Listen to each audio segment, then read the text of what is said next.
2 times in Very the bad. transition. No, He I'm had not at all. He had a good game, not a very bad game. Stop, Bro, stop yapping. shut the fuck up. Let me Stop speak. yapping. Shut the fuck up. You please shut the fuck up and complete.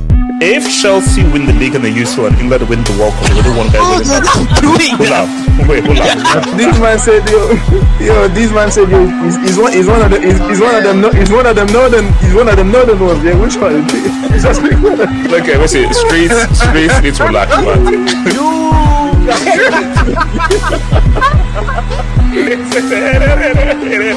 Nah, that's crazy. Wow, I don't do that stuff. I'm a virgin.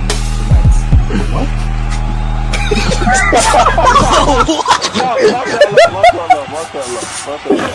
Okay, you know. That's a crazy thing. That's a crazy thing to admit on.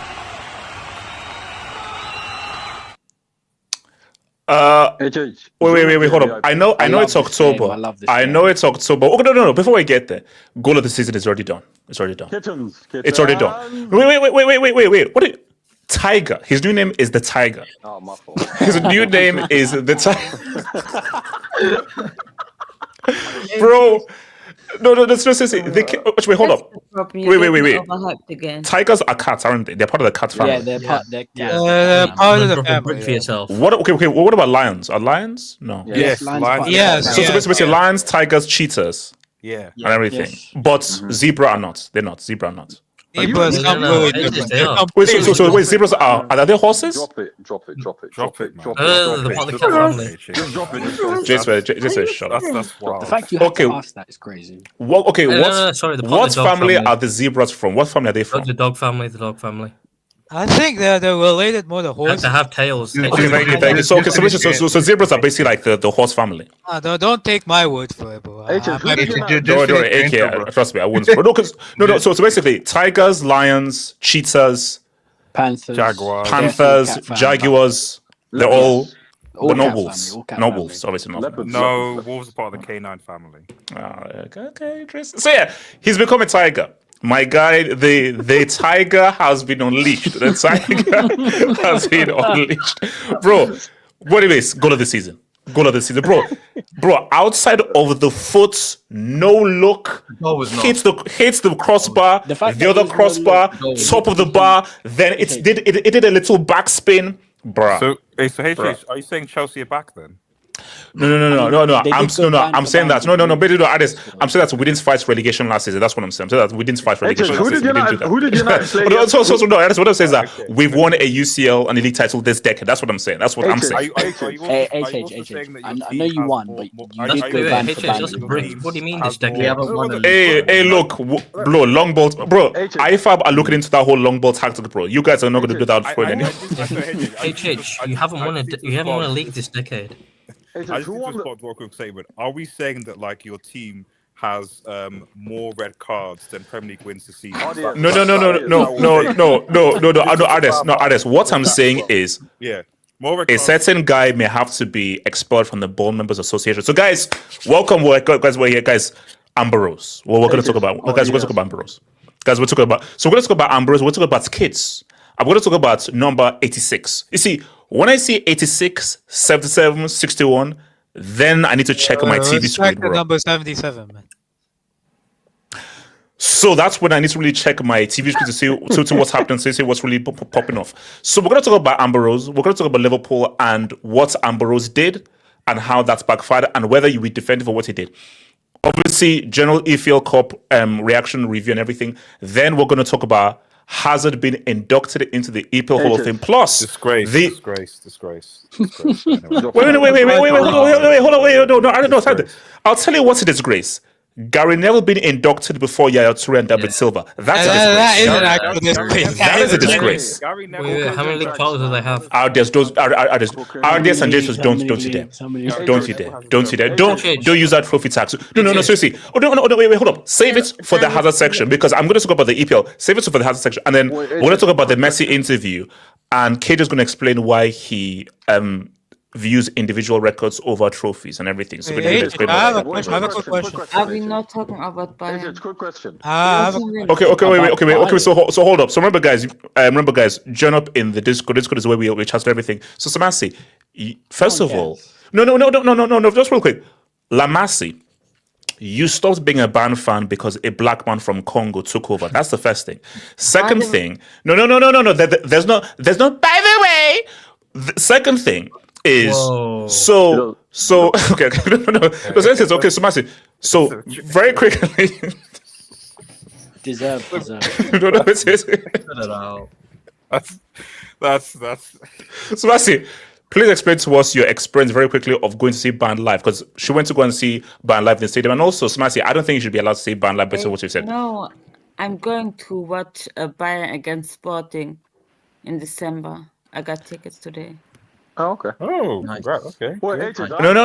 Wait. I have a quick question. I don't want to hear that. Okay. Oh, that's nice. No, I don't want to hear that crap. Smasi, you're not a band fan. And you've been insulting because a black man from Congo has been their manager. So how do you get to go to their game? Why?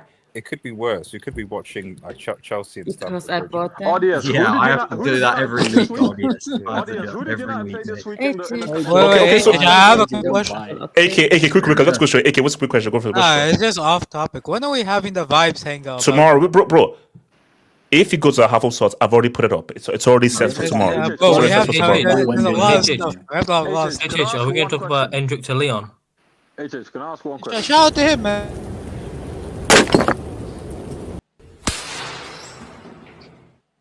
KJ, last question, then we have to go with the show. KJ, what's the question? Are we going to address? Wait, hold on. KJ, address what? Are we going to address Arteta playing underage children in this Arsenal game? All right, so now remember, guys, like the vid and subscribe if you're new and everything. Like the vid, subscribe if you're new, guys. And if there's anything you wish to ask the show, guys, feel free to send in your super chat. Because guys, your super chats. KJ, can you just shut up? So remember, your super chats and your dubs go towards world peace. And I've made a promise to Smart that I'll never go to OnlyFans. And give me 6 months, I will have a wife. I will have KJ. You say that word again, I'll throw you out fully. You do what you want to know. KJ, you say that word again, I'll throw you out, bro. I don't care. So okay, there's no black text down to what he starts word. I throw you out. Wait. I think you saying KJ shut up is the thing that you repeated the most ever since. Oh no. Trust me. The one word I've said most times is KJ. Shut the hell up, KJ. Shut up, KJ. It's ridiculous, bro. Well, because he's just now he's saying, oh, my fault. I was like, what the hell, Jesus? Yeah, right. I'm gonna leave couple minutes for Elijah. Elijah wants to come out. I'll say my. Oh, okay, cool. Elijah wants to show. No, bring Elijah in. Okay, so RDS is Mike. Okay, the RDS. Yeah, but is Elijah in now? If Elijah's in, Wait, give him a second. Okay. Someone needs to. Okay. Who's a really trash panel member? If you believe you're trash, get out. So Elijah can come in. Yeah, because there's 9 of us. He can come in now. I haven't seen. Elijah. There's one place in. No one take Elijah's place. If you do, I'll just throw you out. See, if Abdallah was here, it'd be easy. Oh, Jason, that's crazy. Is he lying though? Samasi, that's crazy. Samasi, that's crazy. He's okay. supporting like 20 clubs. Elijah. Okay. Elijah. Is Mike okay there? Elijah, is Mike okay there? Because I've not seen Elijah since, we're going to get... Elijah, we can hear. And Elijah, I hope this doesn't mean that you're now a MAGA supporter, but it is what it is, man.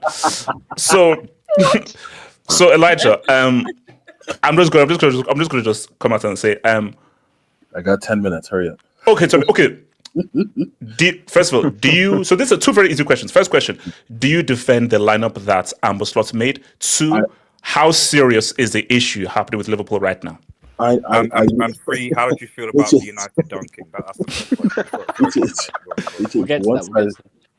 Once I saw Amara Dallo in the lineup, I knew we were finished. Because every first team game he's played, he's gotten the red card. This is the third game he's played on the first team, and he's gotten 3 red cards. Oh my God! Wow, that's crazy. Elijah, what do you call that? Elijah, what do you call that consistency? I don't even know what that is anymore. We got Chelsea got to sign him up. Bro. Hey, bro, red card FC, bro. Is what it is.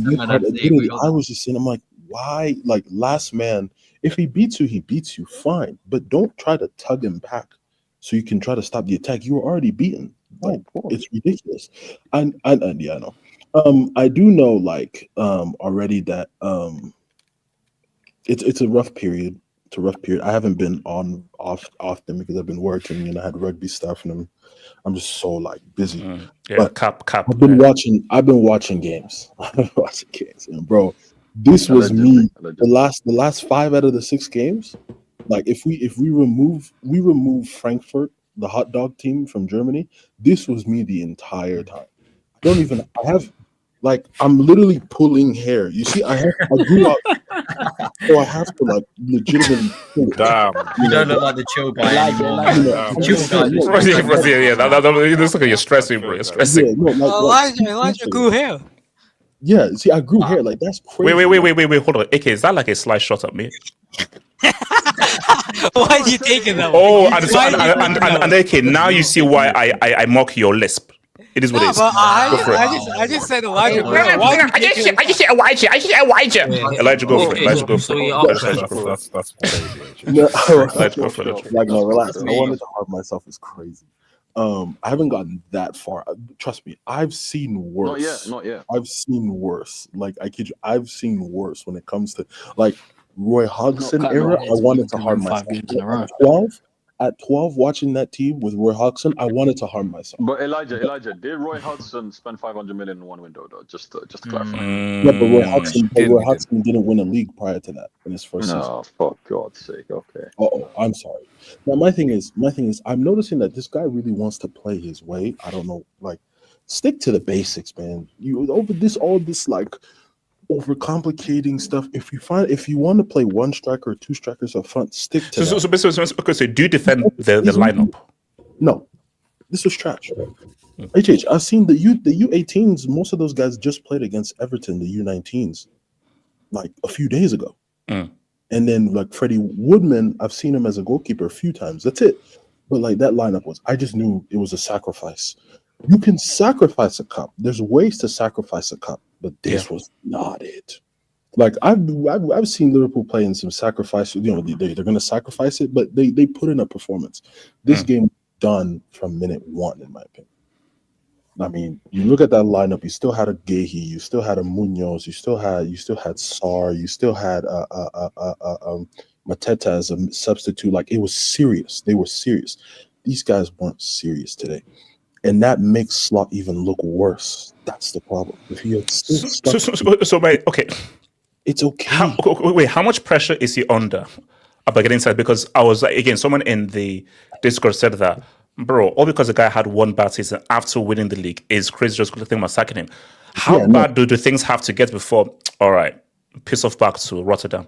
No, the only that person, whoever said that makes valid sense. I haven't been in Discord yet this week, so I'm going to check it out. But that is very valid because it's okay, you just won the league, then you sack the guy. That's insane. Liverpool doesn't really sack managers, to be fair. It's got to get to a point where it's we're in hell, then you sack him. What was your record before Klopp? Because I feel like that's a skewed thing to say. Klopp is the outlier. 9 years, right? What was your record before that? It was Hodgson, it was Dalglish, it was Rogers. The thing with Rogers was he couldn't the guys he brought in after finishing second to City in 13-14, that made the team fall. They finished they finished 7th or 8th that year for 14-15? Something like that. Going from second to 8th, that's when they said, all right, enough is enough. Then they brought in Klopp. Hodgson, that wasn't even supposed to happen in the first place. Douglas meant to just settle the ship. That's it. He wasn't going to be permanent forever anyway because he was in his late 60s. But this right here, for me, and I look at the next few games, it's Villa, Madrid, City, Forest, PSV, West Ham. We can't. What happens if he loses all 3? In your opinion, if he loses all 6, okay. No, all 3. Wait, hold on. What did I hear? We might. Isn't already a crisis already now? No. I'm looking at it from a football standpoint. I'm not looking at what people on Reddit or X are saying. Hey man, shout out Reddit, man. Reddit's great. I'm just saying, the guy has to find a way to between November 1st. And November 30th to eke out some wins because we need to beat Villa. We need to beat City. We need to beat Forest. We need to beat West Ham. That's just in the league. In the Champions League, you have PSV, who I think they just put 6 on what's his face, Atalanta. Yeah, and then you got Madrid. Yeah, I mean, look. So if you lose to West Ham, then that's where things are getting crazy. Because I mean, basically those 2 games, Forest at the crib, West Ham away, you have to win those games. You have to win those. You have to win those If you games. can't win those, then there's okay. Then I can start to be concerned, really be concerned. Because I mean, for crying out, West Ham is what, 2nd from bottom, 3rd from bottom. Oh yeah, no, they've had a historically horrible start to the season. I mean, it's as bad as Wolves, and Wolves actually put up a fight today. See, but actually, say the thing about Forest though. They've changed. Sean Dyche again and playing again. Bro, Liverpool's defense against reform ball is crazy. Like reform ball is crazy. Bro. Reform ball is scary. Why are we going all the way towards Reform is Forest? scary. Reform is scary. No, but HH, why are we going all the way towards Forest? His head should be on the chopping block if they lose to Man City away. Okay, it's unlikely to be though. No, come on. It's City away. Come on, bro. If they go Aston Villa, draw or loss, Madrid loss, and City loss. No. Okay. He should be like, No, but keep it straight. If they lose to Reform at the crib, that's when it gets real. No, it's different losing because we've lost to City before. Losing to City at City, it's happened before. And I mean, like I think AK's point is that like when you count the amount of like losses. In the league, you're I saying can that like get that. you've only got 2 wins in like 11 games. That's like not 10 of them. No, because also like it's not just a Liga. If they lose to Madrid, let's say they lose to Madrid. The 2 wins, 2 losses in the UCL. They're already at risk of they might not get through the top 8 of the UCL. So my thing is, my thing is, I need him to just find your best 11, keep it simple. Let's get the ball to the 2 behemoths we have up front, and let's bang some damn goals. If you but you know, you said it's just said and done. True. It is what it is. That's light skinned dude at right back. You're missing him, bro. Oh, of course. And I know there's a whole hoopla, but that light skinned dude at right back, he has a name. you're missing him. He has a name. I know he has a name. But is he light skinned? He's light skinned. There's nothing wrong. But my thing is, if I want him to just like look at them and be like, okay, if we have to be pragmatic, because we need results like now, like yesterday. Because Elijah, are you slot out or not? No, not right now. So if you lose, mind you, I said right now. What would it take for you to be slot out? Losing to West Ham. So if you lose to West Ham, sack him. I think that's right. And then I'm not gonna lie. I think Elijah's not telling the full truth. I think if you lose the next 3 games, even though you're saying you won't be out, I think in your mind you will be out. If he loses the next 3. No, true. Okay, look, if he loses the next 3 games, it's like because if it's like you lose to Villa, lose to Real, because bro, then it's like what 1 win in 8? Yes, and not only 1 win in 8. That's 1 win in 10. 1 win in 10, and how many of those were losses? It's 8 losses. Basically all of them. Yeah, come on. Elijah, who do you want? My biggest thing is there's always the problem is I gotta go, but my biggest thing is it's just there's always a factor when we're doing the sacking part. Okay, you just won the league, right? You spent all this money, then you sack the guy. What now? What's next? There's always got to be a what's next after. And also, Klopp isn't coming back now. Exactly. Because I think that's what is scary. Because if you sack Amber, what realistic replacements do you bring in? Yeah. That can get results from this team. Aaron Rodgers is available. Don't piss me off. Rodgers is available. The guy can't even. You want it back? No. He's HH. No, hold on. There's a situation in Scotland where if Rangers and Celtic don't like wake up, there could be a new Scottish champion for the first time. 45. Wait, hold your line. You know, Hearts like 6 points clear or something. Wait, hold on. Okay. Hold on. Heart of Midlothian. Yeah. Okay, guys. I'm telling you, okay, guys. Pull up that for as long as I've been alive, I've never seen any. But it is for as long, and I'm talking about my real age and my alternative age. For as long as I've been alive, I have never seen this image in my life. HH, you know, AK, shut up! I have never seen this image in my life. Never. Basically, no, hold up. Where they call it, where it says MP10, I've either seen a blue logo that says Rangers or a green logo that says Celtic. I have never seen an image. This is crazy. This league doesn't have badges. HS, guess what? HS, guess who bought the team? Guess who owns that team that went all the way to the top? Brighton's owner. Brighton's owner. Of course, it's Brighton. Brighton's owner. Bro, no. That would be shocking, bro. If Hearts actually win this thing. And also, didn't they hire like a 75-year-old Martin O'Neill for Celtic? Wow. So okay, so Elijah, before you go to Addis, so do you feel that Amber will turn things around? I mean, this is where he has to earn the money, man. Like the league was great, but there's a matter of, those fans, those local fans are restless and relentless, so they want consistency. So he needs to earn his money. So if you can't turn this around by the end of Thanksgiving, American Thanksgiving, which is like the 28th, I don't want him to be sacked. I like the guy. But does he deserve turkey on Thanksgiving if he loses all the games? All right. Okay, do they even eat turkey in the Netherlands? That's a good question. Never. HH, you got Man City away. No, we didn't. Oh, what? No, we didn't. They're trying to scare you. They got caught. Yeah, nice try. Who did United play this week? You could see the fear in HH. Wait, money mates, do you think I fear Mama Mushore tree trunk? Bro, wait, hold on. Okay, hold on. Alex, before you go.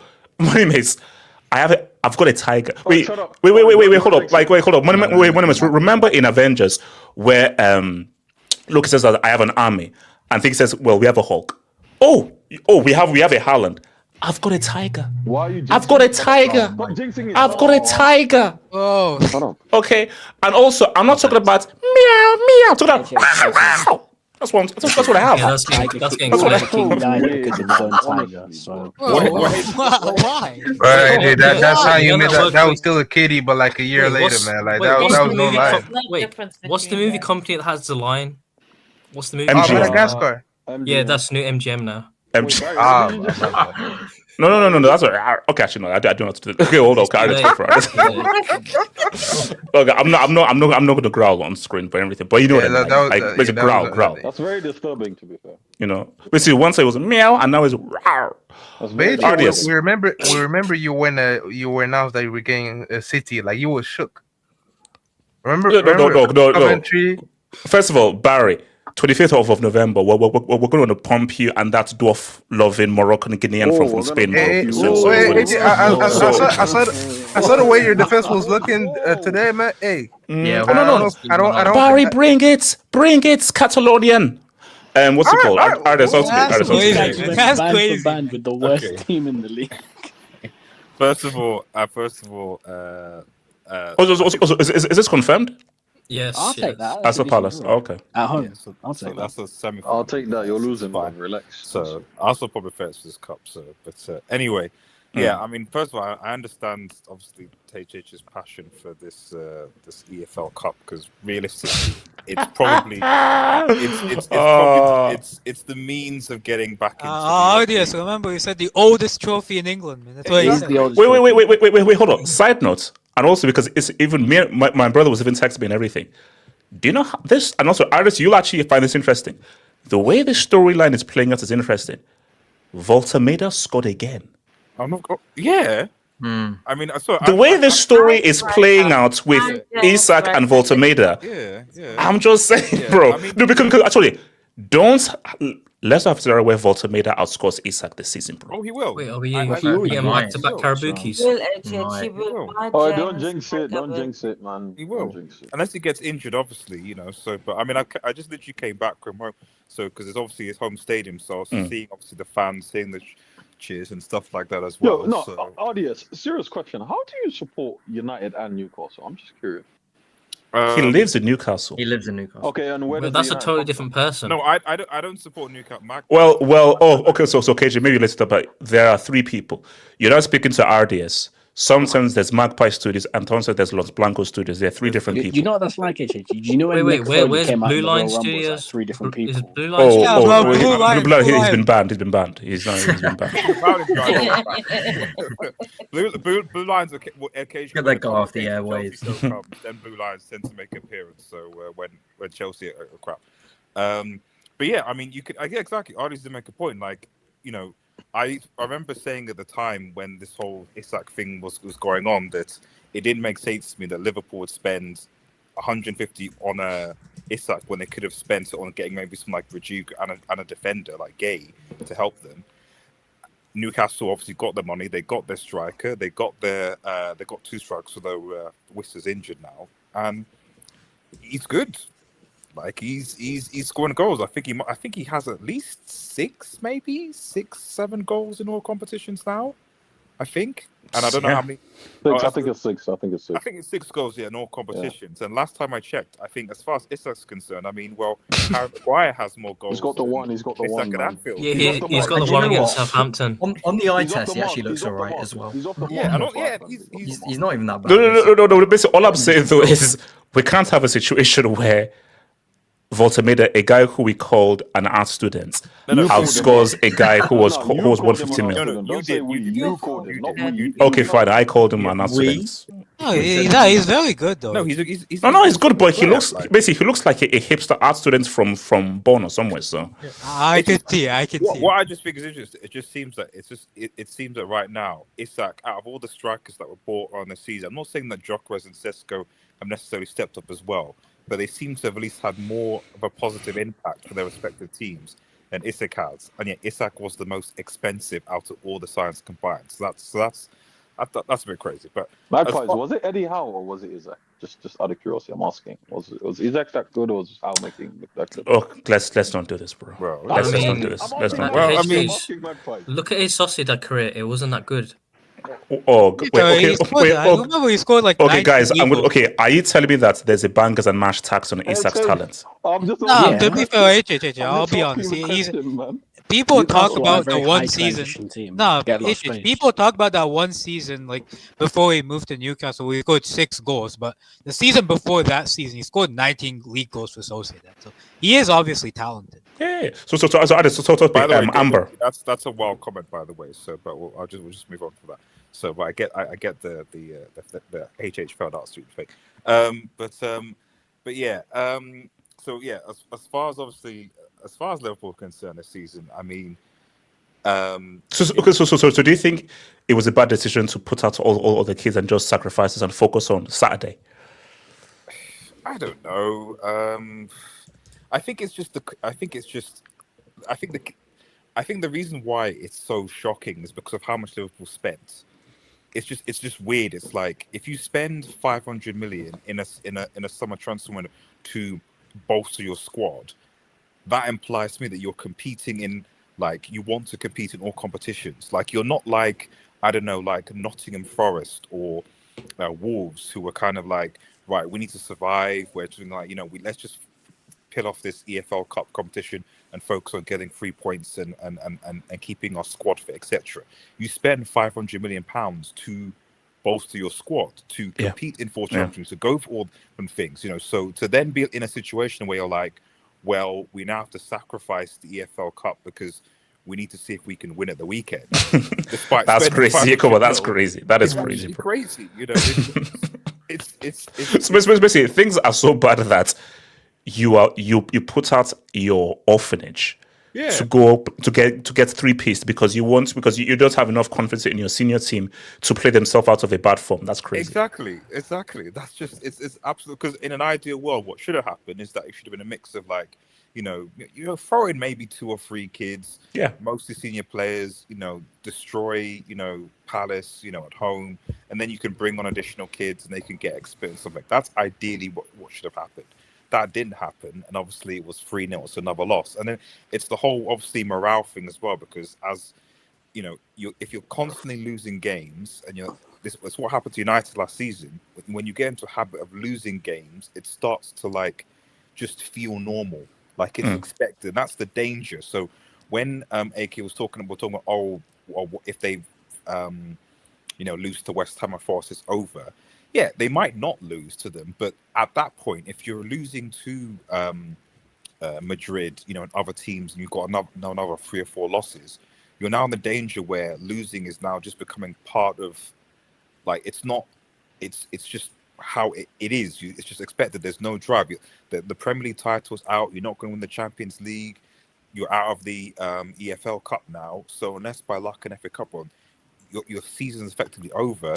People have got their own agendas, their interests, etc. Before you know it, you've got a crisis growing. You're a couple of ways from a crisis. So yeah, it's kind of squeaky bum time for Liverpool, which is I don't know. Aside from when Chelsea dropped £1 billion and allegedly. I can't remember. Net spend. Talk about net spend. Net spend the bill. So okay, but do you think he gets sacked this season? Do you think there's a possibility that he gets sacked this season?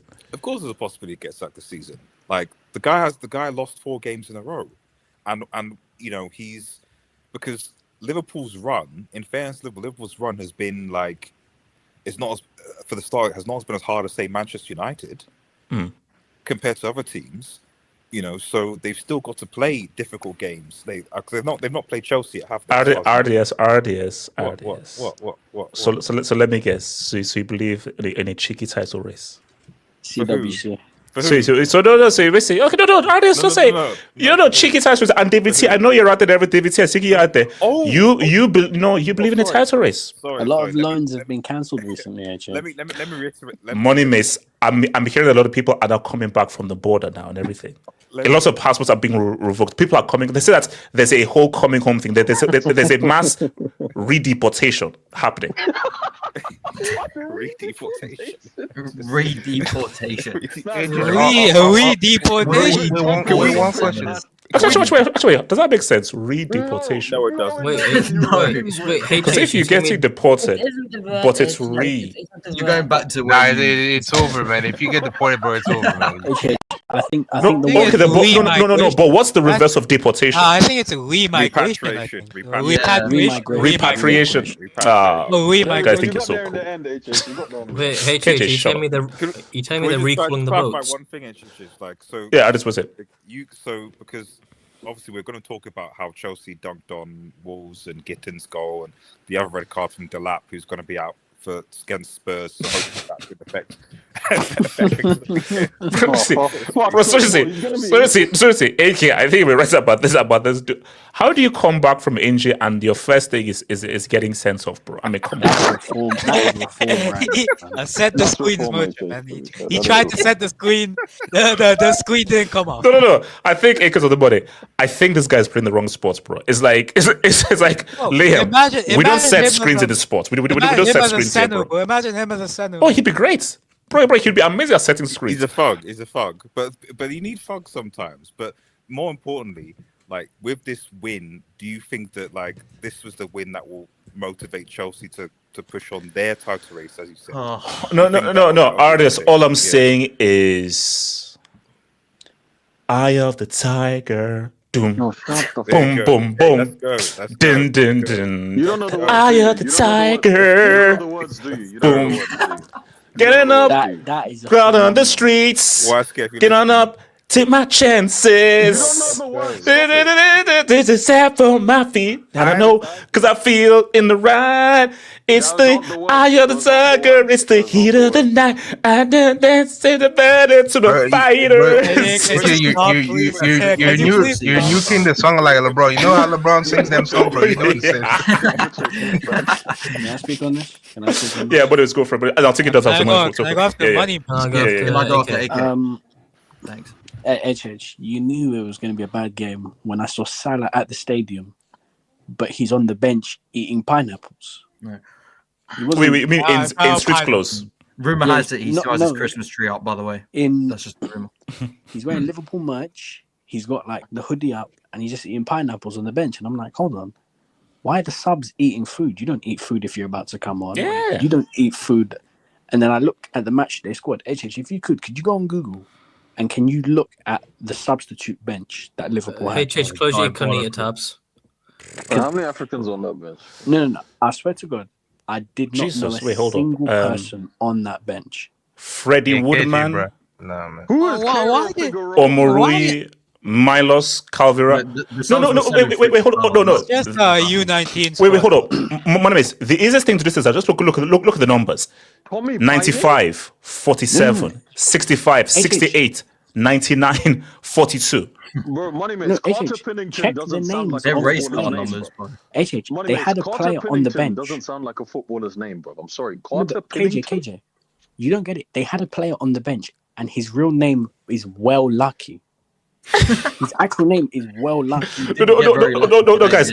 You know, on the bench, there's a number 94, 96, 97, 98, 95, and 99. Bro, and NFL D lineman on the bench. Yeah, bro. Yeah, they're in the Grand Prix, man. Now they're taking the piss. Slot was taking Grand the Prix piss, numbers. No, and you I know mean, why this is wild, bro.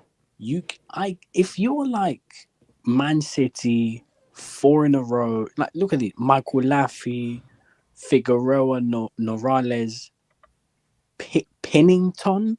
Pennington, no, that's not a footballer's name. That's not a footballer's name. Carla Pennington. JJ Jock and Artist has confirmed your entire. Can you please change your logo back to the United badge, please? Thank you very much. Can you change it back? JJ Jock can change it back. United fan. JJ Jock, thank you. So, are the world champions title race too? Yeah, the world champions are on a title race. I mean, I know. Yeah, we dunked on PSG. Like Kante dunked on that for Vitinha. Sorry, go for it. You can't be doing this. If, technically speaking, because Sunderland beat you at the weekend world champions, would that make them world champions? Okay, sorry. My name is Brother Mike. Wait, RDS, you tell me they snatched the belt. Trump didn't celebrate with Sunderland, so they're not world champions, unfortunately. Look. How bad is this for Liverpool, bro? How bad is this? I think it's bad, not because of what you did. Listen, teams have tanked the Carabao Cup and not cared about it just to concentrate on the league. Like, listen, Klopp did this for years. Klopp only really cared about the Carabao Cup until the end of his tenure at Liverpool, when he was like, all right, I need to stat pad some easy trophies and then go Carabao Cup. Yeah. The reason why this is bad, and I don't think there's an excuse for this, is because you've been so bad for so long. You got to get confidence somewhere.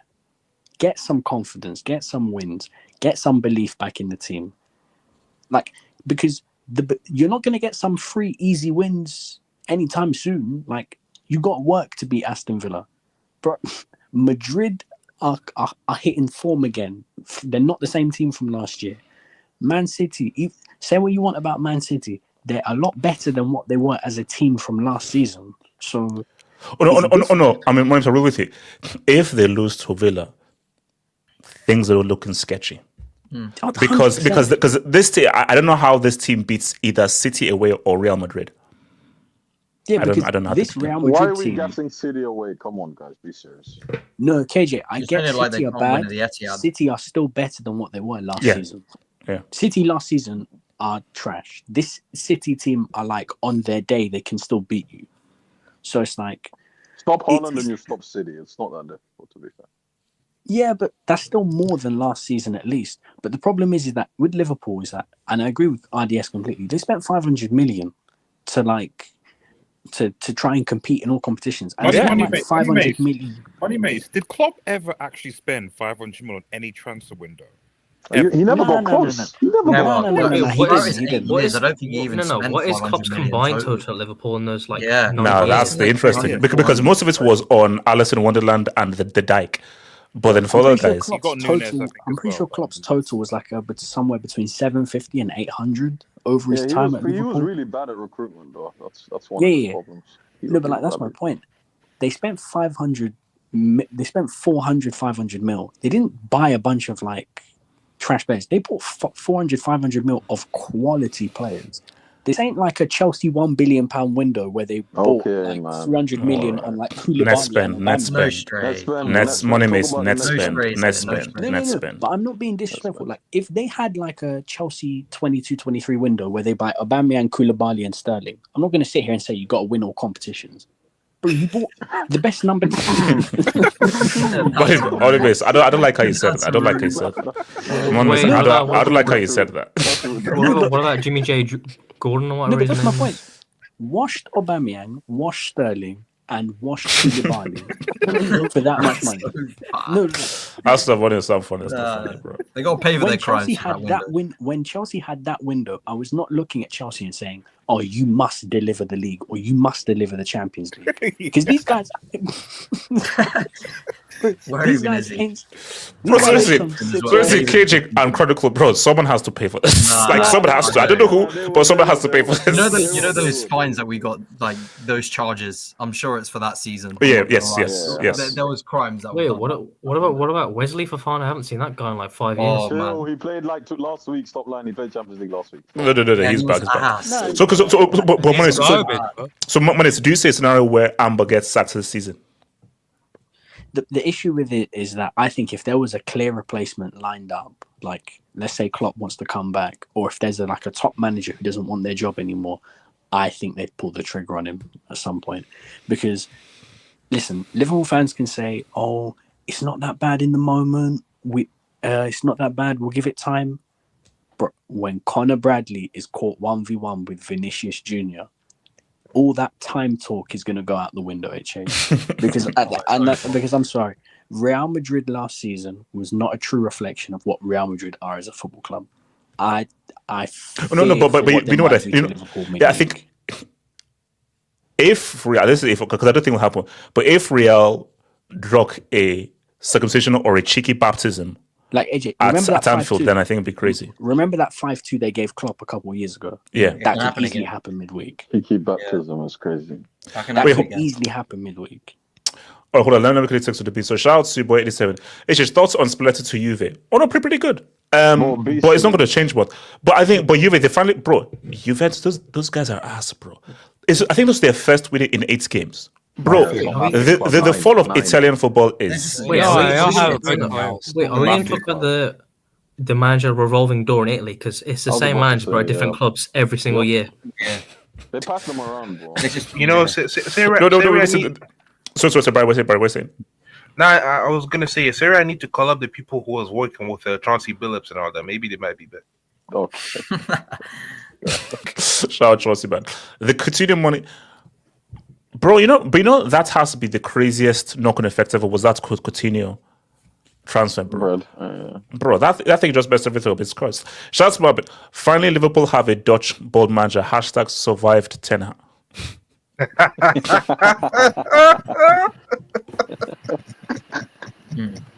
Bro, so survived is crazy. Survived is crazy. Shout out to Blitz. San Marino under Liverpool exits post begging for a game. What? You're lying. No, yes, they went online and they were like, "Liverpool, can we play you?" No, wow. No. See, one star, you're gonna start throwing hands, bro. Lies. Fergie won the league with Aberdeen back in your day, HH. Well, I wasn't born in 85, so I don't know what you're talking about. But yeah, but I'm saying though, Brad, since I've been alive, I've never seen a team other than Rangers or Celtic occupy the first position. Man, AJ was applying for credit cards back in the 80s. Bro, Tides FC. The Tiger got mauled by the Black.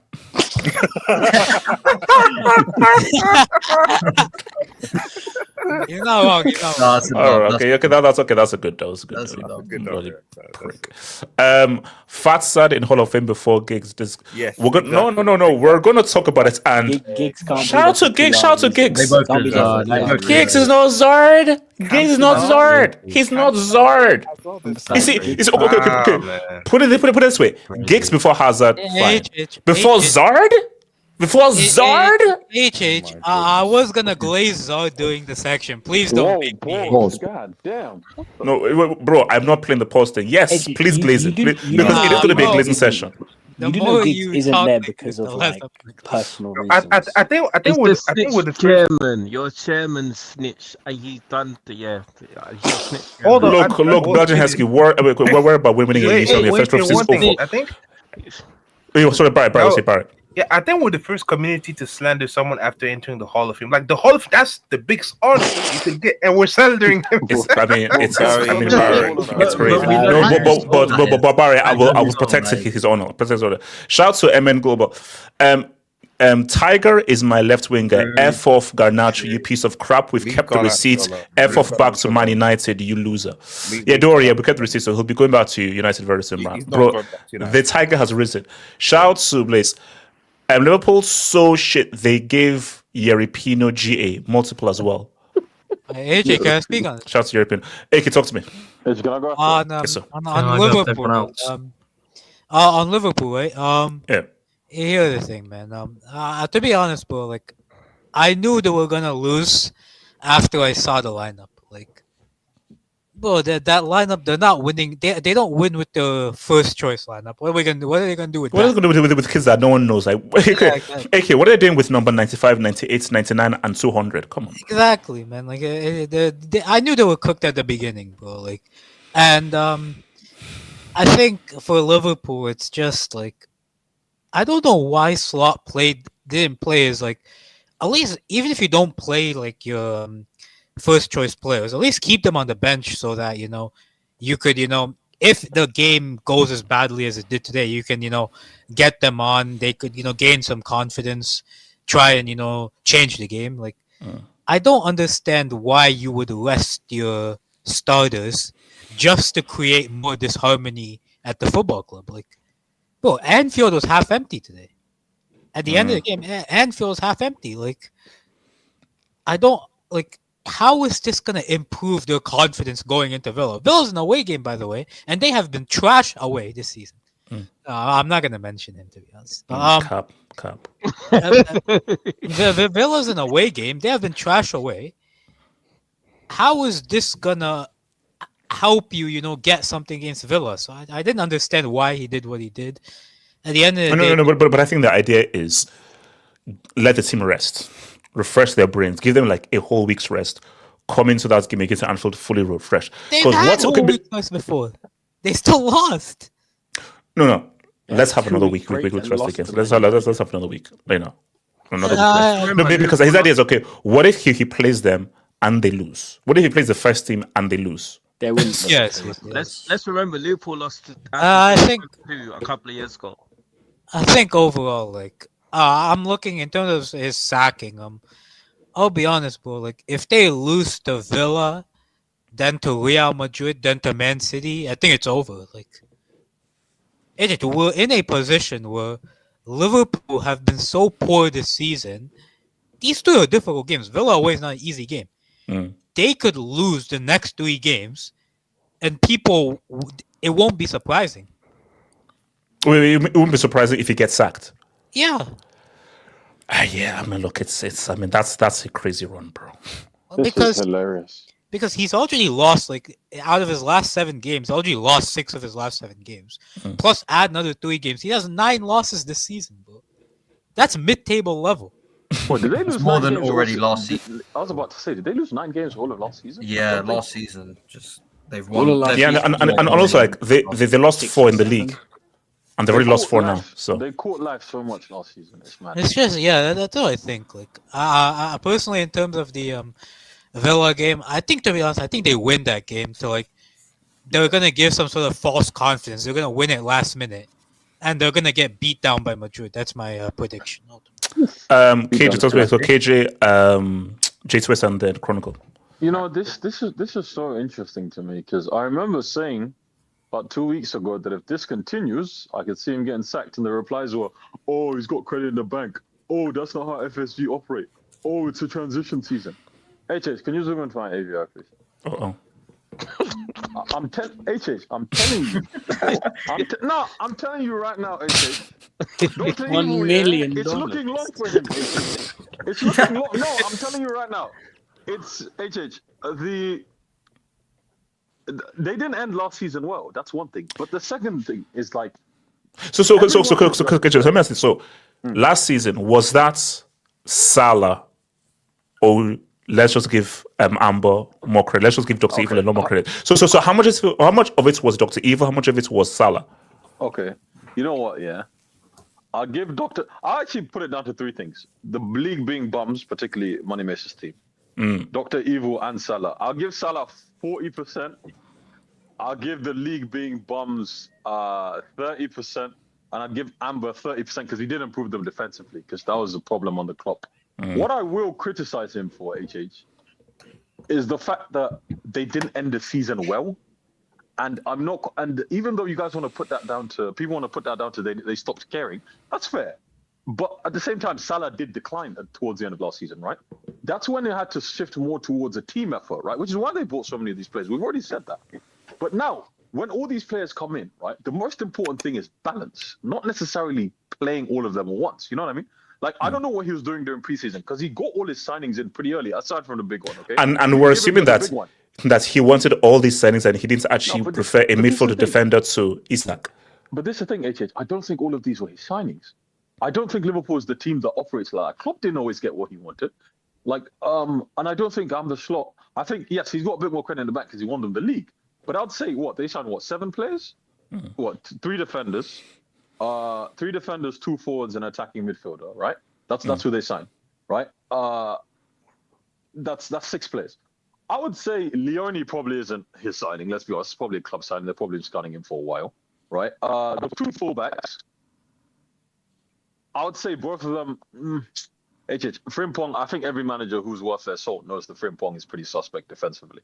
So I think, again, that's a club signing. I'm also they're calling him ping pong, so it is what it is, man. So what's it called? That's a club signing, right? Wirtz, I can see, he sat down with... No, that is Amber signing, because he spoke to them perfectly. That's Amber signing. That's him, and that's the club, right? Because Wirtz turned down City and turned down Bayern, right? Actually, shout out to Trudon, who just said this in the streets. Yeah. And guys were going after me. No, Money Mace was going after me. Was selling Luis Diaz a mistake? You think Luis Diaz is going to solve their problems? For the balance of their squad, now. I think, yes, it might have been lucky. I think so. Luis Diaz would have helped, bro. Yeah. Because when one guy, so look, just to give them... No, but HH, what I will say on that is, when they sold Luis Diaz, we were all under the impression that they would replace him.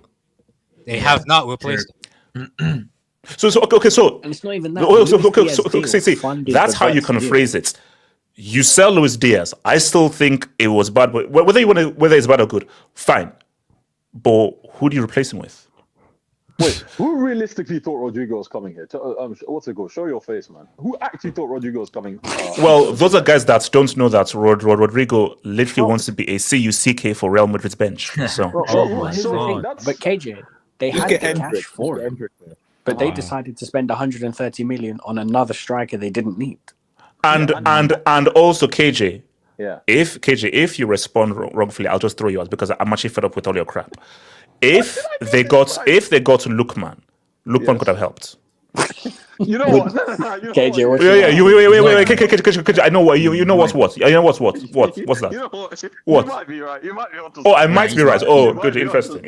I think the plan was for the Rio kid to have some type of development. But you can't put that much pressure on it. No, you can't. What the fuck you talking about? I mean, welcome to the Hangouts. So that's a introduction. That's your first break to the Hangout and everything. But, Wait, hold up. Wait, you're putting your hopes on Rio Bravo. No. He's supposed to be a rotational piece because Gakpo is starting on that side. So my thing is this: Why'd you brick him? That's a perfectly valid opinion. No. It's not. The brick stays. Their responsibility Rio should do anything about this situation. Well, the question that you asked about all the signings of his, you know what I will tell you, HH? I think if he had been given the option to buy either Isak or Ekitike, and rather than both, he would have taken the second option. That's what I think. I think that he would have preferred to buy Isak and improve the rest of the team. Okay, I genuinely think that. I don't think he wanted 2 strikers, honestly. Now look, going forward, what does he need to do? HH, I told you, I think there has to be a system change to an extent, right? Because how to put this? This is a bad game. Let's talk about the context. Which of he the won't game. He obviously change, do this. He won't change the system. Yeah, I mean, Dutch managers are very stubborn. We know that, right? Yes. He obviously threw this game. So let's put that aside, right? What is it looking like for them in the league? They've got 3 pretty hard games coming up. He loses I doubt he loses all three, right? Because it's West Ham, Villa, and City. Okay. No. I think there's that one before City. At worst, that's. No. So basically, it's Forest, Liverpool, Villa. Those are the next 3 league games. Forest, Liverpool. They'll beat All right. Forest. Okay. So let's be honest. That's probably 1 or 2 wins out of 3, and maybe a loss. All right. Let's be honest, right? That doesn't put him under pressure. Now, my thing is this: I don't think he'd get sacked before December. I think, right, if they are on like the if they're not in Champions League top 8, right, and if they're like 5th or 6th, and come the FA Cup starts in January, right? So that's still a bit of a distance away. But let's say they got knocked out of the FA Cup. Not like FSG care about that. Let's say they're 7th or 8th in like January, February, right? And let's say go ahead. But KJ, sort of push back. The biggest issue from Liverpool at the beginning of this season, because what's his name? Silk actually makes a very good point. Even when they win, the amount of chances that mid-table teams create against this Liverpool team, people forget when they came to St James's Park and Newcastle were down to 10 men for 65 minutes and somehow still came back to score 2-2, but still losing, but for some bench guy kids winning 3-2. The amount of chances, this defense concedes so many chances. So yes, okay, even if they get a win against Forest because they're crap, or against Wolves because they're crap, the reality is because this defense hasn't been changed, it isn't going to be changed. They're still going to concede all these chances to a Brighton, to a Chelsea, to a Palace, to a Bournemouth, to a City, to a United, to an Arsenal, etc. And then what? Because that second team you just said. The second team you just said, let's be honest, even if they get 20 chances, they're missing 70-80% of them just bombs, right? But Chelsea, by the way, I was talking about. But the truth is, right? How do I put this? If you had told him that he would rather get Guéhi instead of buy Ekitike, Guéhi on a midfielder instead of Ekitike, I think that would have happened. Now, do I think Guéhi would happen in January? No. Do I think he would improve them? Yes. Right? So you're talking about the defense and everything like that. I don't really know how you change that unless you change the personnel or you coach, simply, right? Because Konate has probably been their biggest Achilles heel this season. Konate and Frimpong hasn't really played enough to really, for us to say that he's so bad. So it has to come down to coaching via one-on-one coaching or system change, or you buy Guéhi in December. Because if this continues, as you're saying, and also the Guéhi. If you're Marcus, are you still focused on Liverpool, or are you like, let me keep my options open? Let me see what Bayern is saying. Let me see what Real Madrid is saying. Because if you're Guéhi right now and Bayern are interested, Madrid are interested, I'm keeping my options open. I think he would listen to Real. I don't know if he'd listen to Bayern. I think he'd listen to Real. I mean, let's be... Okay. If it's between Bayern and Liverpool as of right now, which product are you choosing? Well, you got to remember he's English and he lives in England, man. You got to remember. Yeah, but respectfully, he's at Palace. He's still going to want to move to a bigger club, but... And also, technically, he already gave his word to Liverpool. Come for him in January. Wait, hold on. Okay. Jason West and Community Chronicle. Jason, what are you saying? All right. 3 different competitions, 3 else Crystal Palace. Can you just zoom to my AI? Where is it right now? So you guys always change your name, so they never know. Okay, there we go. All right, there you go. So they lost in the Community Shield, they lost in the Premier League, and they've lost in the Karabuki Cup. 3 different L's, 3 different competitions. Wait, just quick side note. Do you think Will Smith realizes what he actually did, or do you? I actually don't think Will Smith realizes what he did. No. Even though I'm an action star. Even an action star. No, but because Will, how Will is like, Will, it wasn't just Will. You stood up at the Oscars and you slapped someone.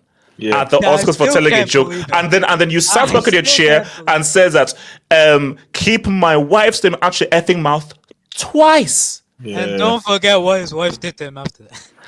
But if you're living with that demon at home, I don't think you're... No. See, so just back to you. This is where I don't try to put it on Jenna Pickett. Will, Will, that's all on you, bro.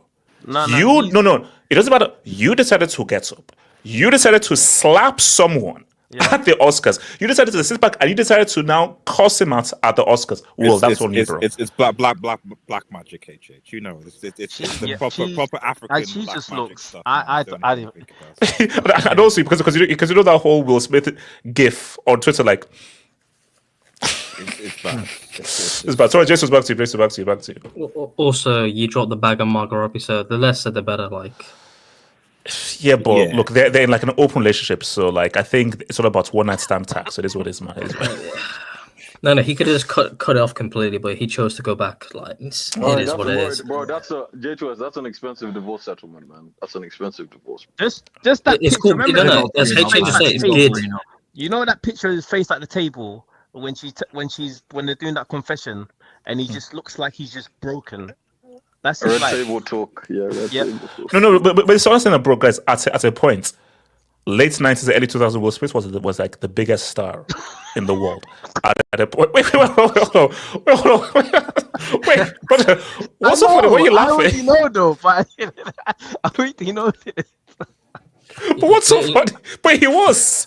Hey, bro, seriously, Men in Black, Bad Boys, Hitch. That's not 2025. The Man in Black. It was the jam. Wow, worse. This was a night where he won the Oscar as well. Do you know what is so funny?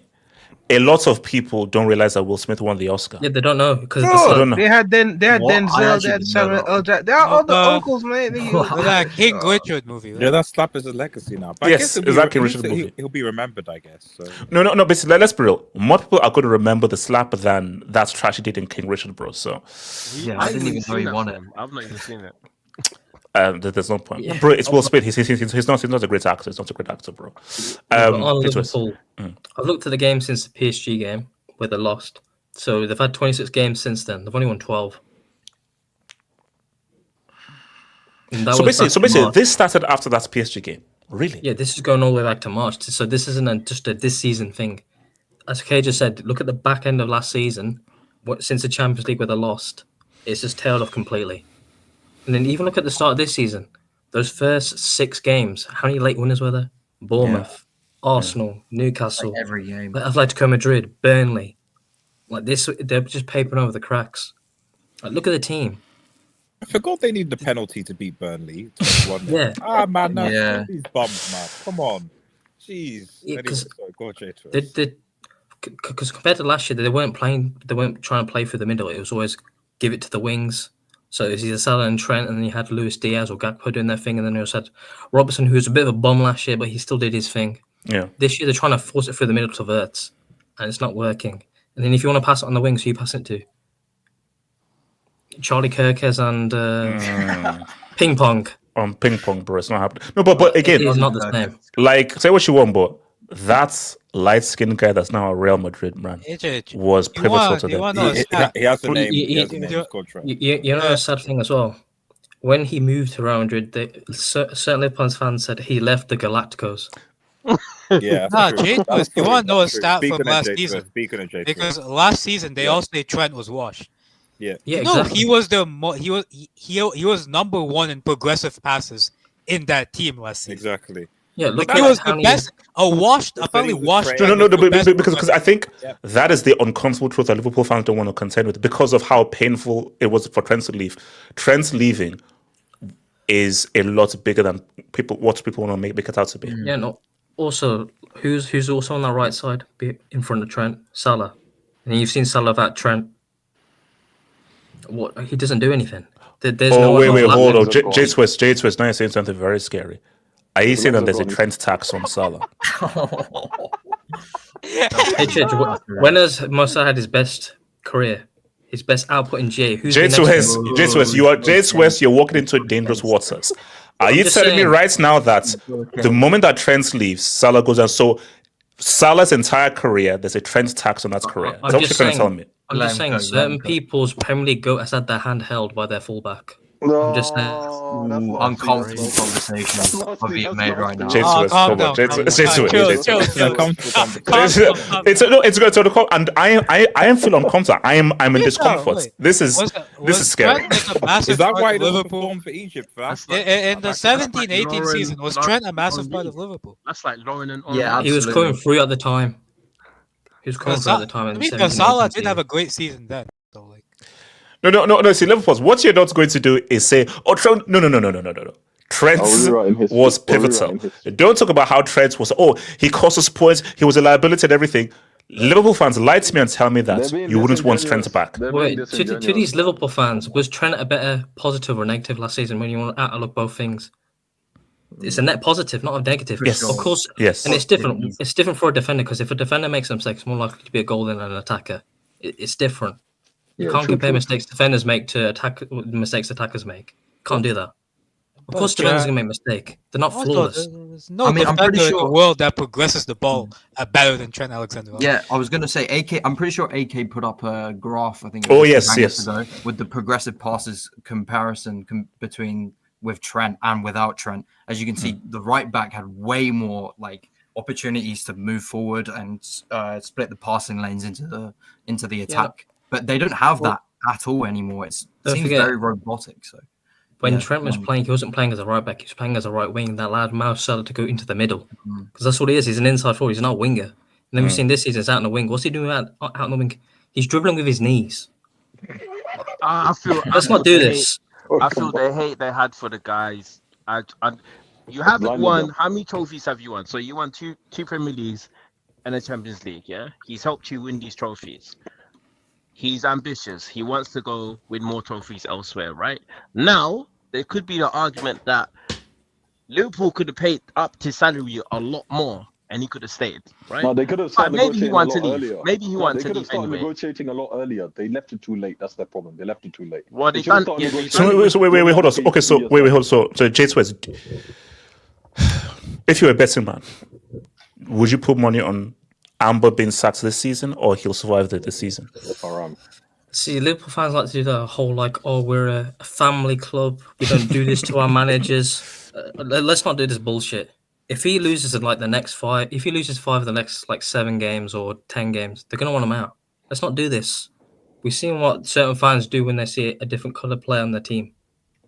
We've seen what the fans do in the stadium. I'm just saying. What clubs also? Are we going to look at their squad building as well?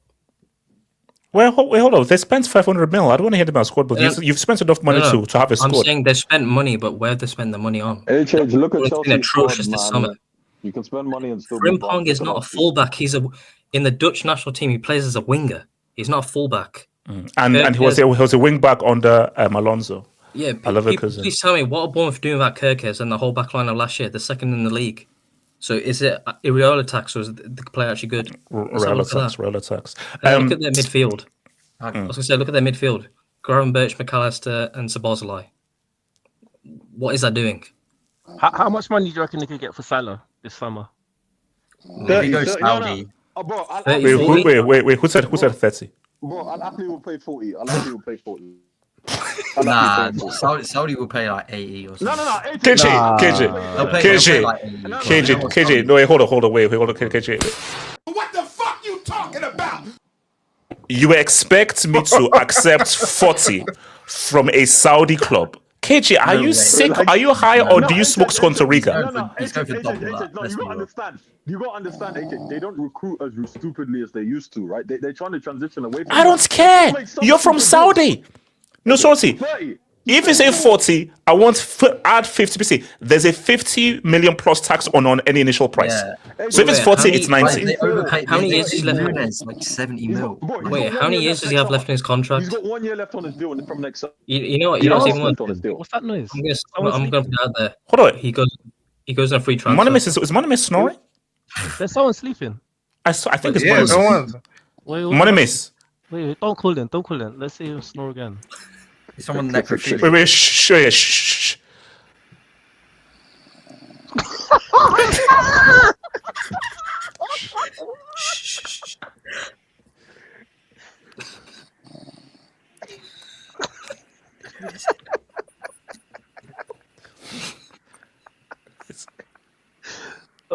He has banana rest, bro. So hold on.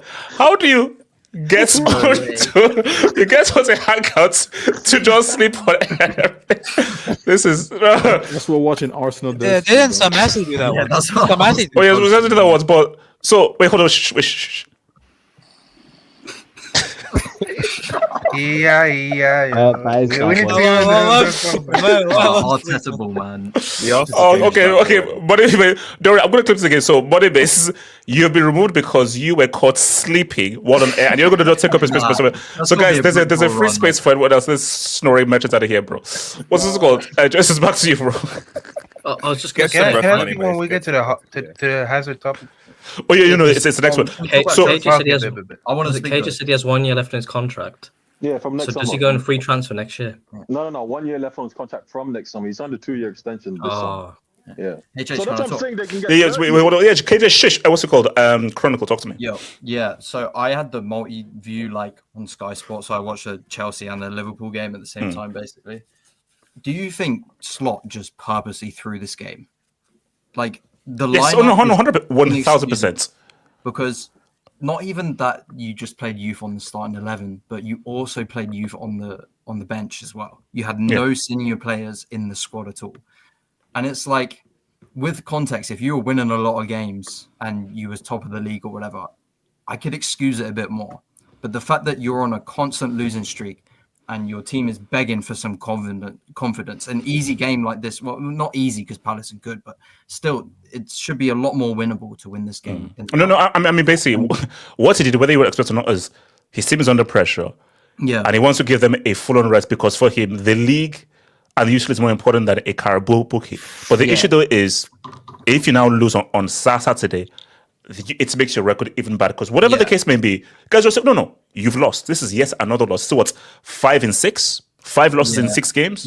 Because my viewpoint is that I don't bear as much responsibility on Slot because I blame more of the players. Actually, I'm a bit more indifferent on this because, especially when it applied to Chelsea, no matter how bad we were playing, I mean, we kept changing managers and nothing would change. A lot of it is personnel driven. He can't choose when a player does well and when he doesn't. But for this game, in isolation, it's absolutely his fault. Slot completely just threw this game. I don't know what he was thinking, playing 2 left backs at the same time. But I think when you have such a personnel change, no matter how good the players are, we see this at Madrid last year as well. When you buy so many top talent players, I feel like it's almost inevitable in today's age where it just doesn't immediately kick off and play incredibly well. I can't think of an example of it, but I guess it just takes more time. And I think we're saying Slot's going to win, Slot's going to lose the next 3, 4, 5 games. But yeah, sure, he'll get sacked after that. But I still think he's going to keep his job because I think he might just manage to scrape out a few wins. So what do you think it would take for this guy's about to get sacked? Yeah, probably the next 3, 4 losses. If he continues this losing streak, I mean, Pep had it last season, but he has a lot more protection. Way more credit in the bank. There was never good up to Pep. Never. The circumstances are a lot different, even if you won the league. So yeah, I think he's sacked if he loses the next 3. I'd say. But yeah. All right, let me get to Dubinsky's man. Shout to Blaze. Pool L's and CFC Reds going band for band. Odds for Saturday. It's quite high for a red card. I'll say that. You've got to stop. You got to stop this game. The red card streak is insane. YSK will make $2,000 probably. Are we doing a Chelsea segment, by the way? Oh no! Okay. Bupinda, HH and Jeda would make a great couple. Hashtag okay.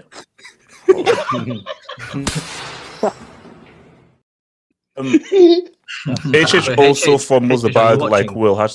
Wait, hold on. What the Bupinda, that's a very bold. Money Mace matches. Wait, hold on. And also, Money Mace, he's not that old. Well, he's younger than my real age.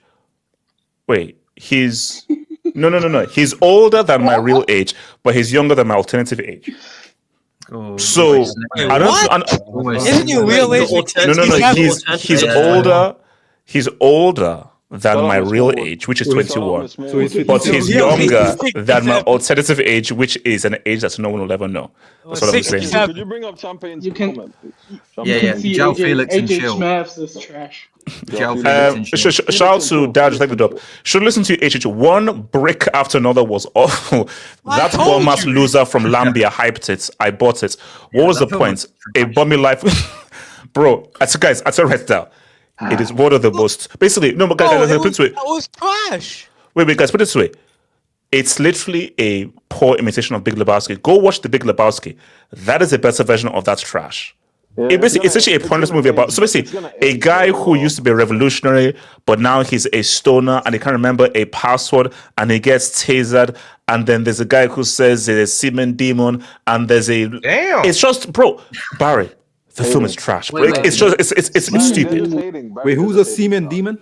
Bro, they're just hating loud. It's a long story. It's a stupid ass movie. That's HH username on OnlyFans. Wait, is this the La Capra movie? Yes. The crappiest film. You want to argue someone KJ. It's not just HH. It's like 4 people on the streets plus me and it's like 6 people. No, come on, bro. No, come on. It's trash. And honestly, the only people who like it are just film stars. Hey, this is cinema. Get out of here. HH, don't forget he stood up and clapped for it.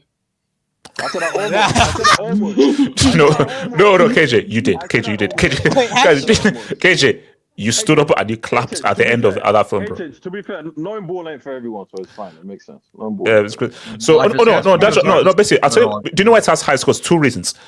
Troll, so they've paid bots to rank it high, and also it's a cool film to like. Oh yeah, I'm really intellectual and I really hate Trump and the thingy. Let me put it at a 5-star. It's a dumbass film. It's a dumbass movie. Chronicles, your mic with the Chronicle. Yes. Well, I don't think you can pay bots.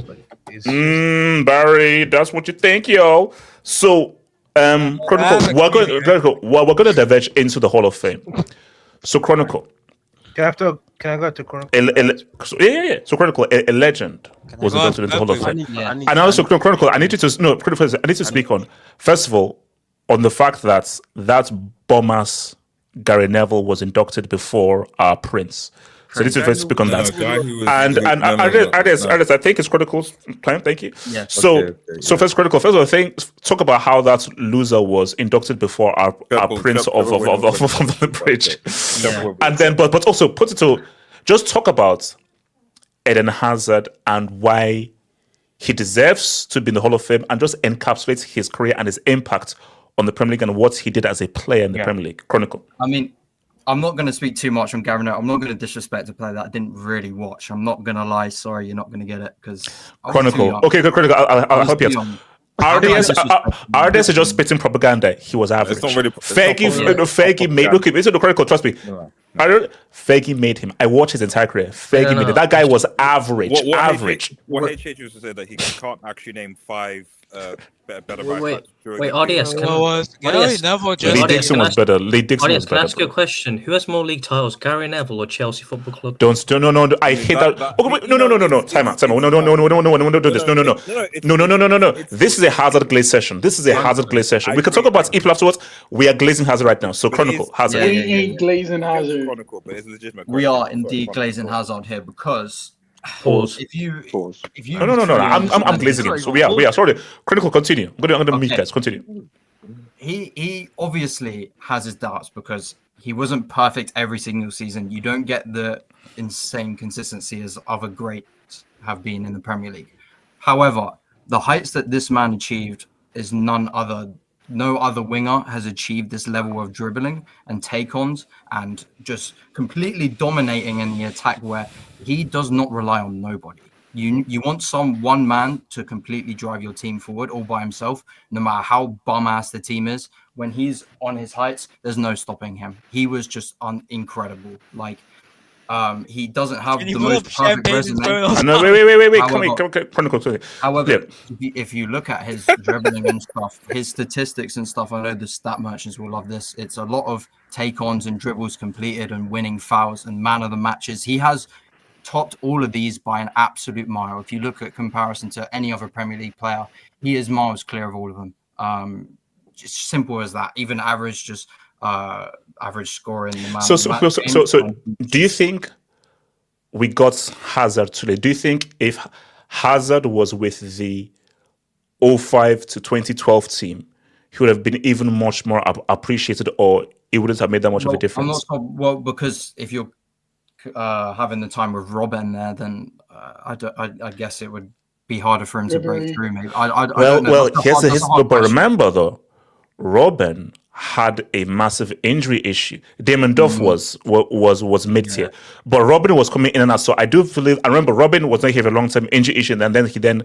Yeah. So I do feel like if he had come in the 05 season like as a young person, he would have eventually been a starter once Robin would have left. So the team he was with was not that 05 20 because again though, like I did not watch the prime Chelsea like mid 2000s. I was just too young for it. So again, it's hard for me to like make an opinion on it. But the time that he did have and the prime years that he did have in 2017, obviously 2019 is like 18-19 season. The doubts that obviously he didn't perform in Europe with us, which is such a damning thing on his career, which is sad. But if we talk about Premier League greats and we're talking about EPL Hall of Fame, this is an undoubtable, like easily deserved, because what he did in this league will never be forgotten by a lot of people who were afraid of him. You see that lineup and you see Hazard. I know a lot of people were shitting themselves, seeing him line up what he's going to do in the game. So.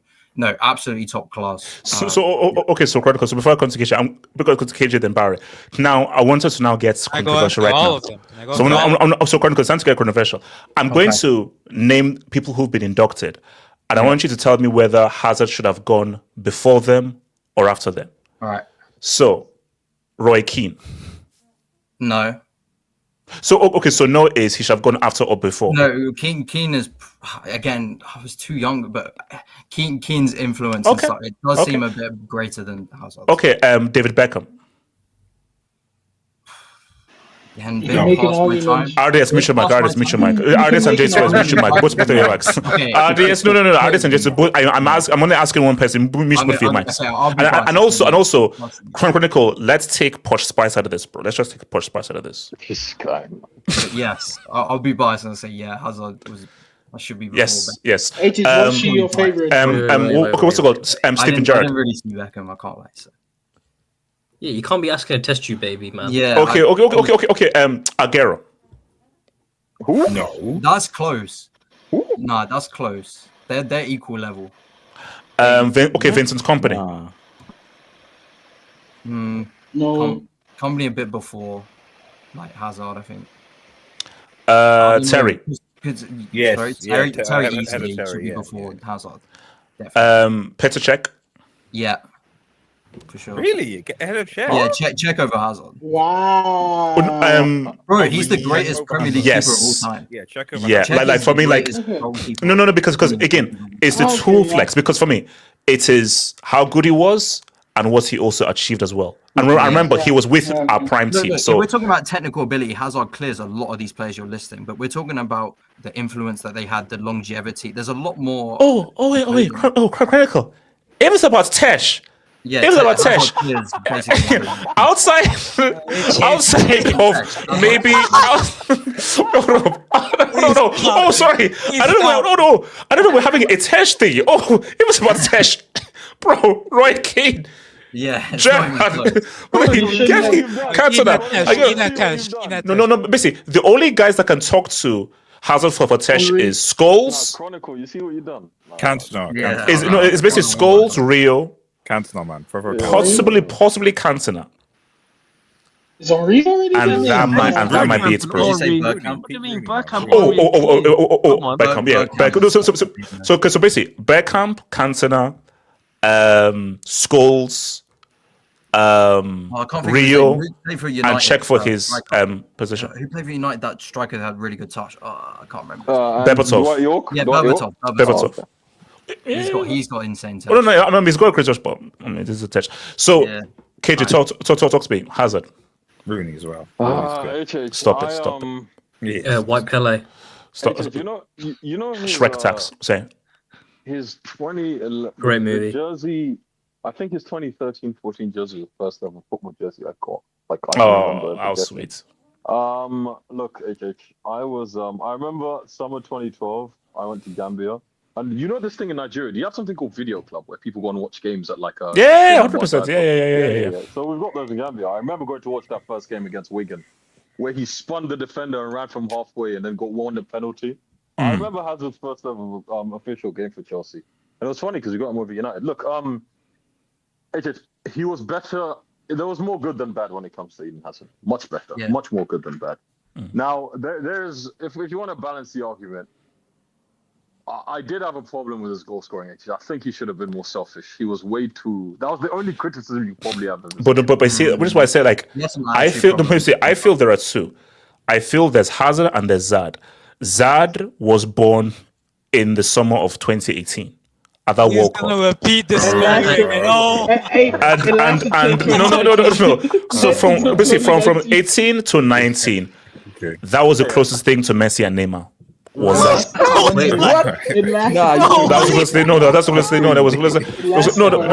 Okay, guys, I'm gonna start getting very angry. I'm gonna start getting very angry. Okay, let's no more jokes right now. I'm gonna get very angry right now. 2018 to 2019, the closest thing to Messi and Neymar for pure tesh. For pure tesh was that. It was that. So what did you... Shut up! Wait, hold on. KJ, KJ. So yeah, I know. I think you could have criticized that part of this game, but it wasn't such a big, deficiency, right? As far as the Premier League, right? Because this is obviously a Premier League award. I think for me, I think he is a top 10 Premier League player. You had a 1-year expiry date. Oh, okay. KJ stop. I think he is a top 10 Premier League player of the 21st century, and I think he's a top 5 Chelsea player of all time, in my opinion. That's not hard, but yeah. No, okay. Well, what's his name? You got right. Yeah, Chelsea's only founded like 20 years ago. RDS, just focus on winning a major trophy for the first time in this decade. But continue. RDS, you got the womanizer who averaged 7 Premier League goals over like 25 years. This is one of your top. We're not doing this, man. Don't compare. Okay. Don't compare. RDS, just focus on that. RDS, focus on that horrible brother who plays in the wing. RDS, focus on the horrible brother who plays on the wing. How many more? Okay. RDS, one word. Ryan. Yeah, we have Bobby Charlton. Sorry, for me, HH, he was just such a bright spark in a team that was so crap for a number of years. We should blame Marina and Robert for what they surrounded him with at times, HH. Because aside from Costa and a few other players, he was really left to feed off scraps for a lot of it. And Wait, KJ, you sure about that? I disagree with that. Wait, KJ, you sure about that? Because a certain guy on the panel compared William to Messi. I'm not saying. KJ,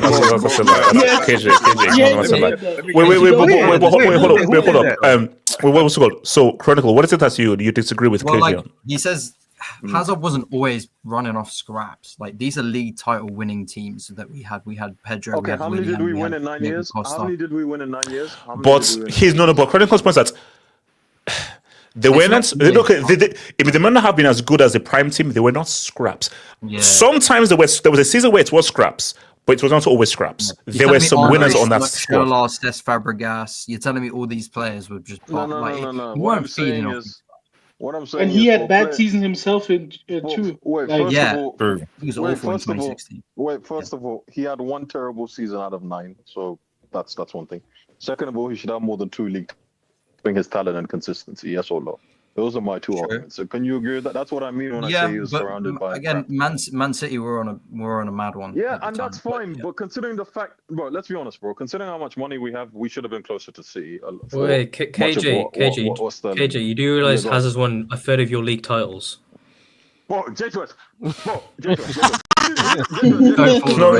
No. Wait. No, wait, KJ. Why are you responding to a guy who supports a club who have now not won a major trophy this decade? I was about to say who did they play in Europe last week and who did they play in the League Cup this week? Wait, AJ, I can't hear you down in I mean, it's crazy. It's crazy when Scrub starts to get mouth. You two get mouth, Ja. You two get mouth. I was going to say that United will finally play on Tuesday. I beg KJ, talk over. You two get mouth. You two get mouth. Gambian static in 9th place. You two get mouth, Joe. KJ. All I did was ask is, why did you lose to the team that Brentford piped 5-0 yesterday? And who were you playing in Europe last week? That's what I'm saying. That's what I asked. It's fine. KJ, how do you know? KJ, I haven't said what football club I support, so how would you know? J2S, you're a United supporter. Okay, we don't recognize you on that. Yeah, well, no. HH, which United? There's many. Do you want to ask which players I think you should have been inducted before? Yes. So go ahead. So because I know you like almost 50 something. So should he have been inducted ahead of Roy Keane? No. Bex? No. Okay, why not Bex?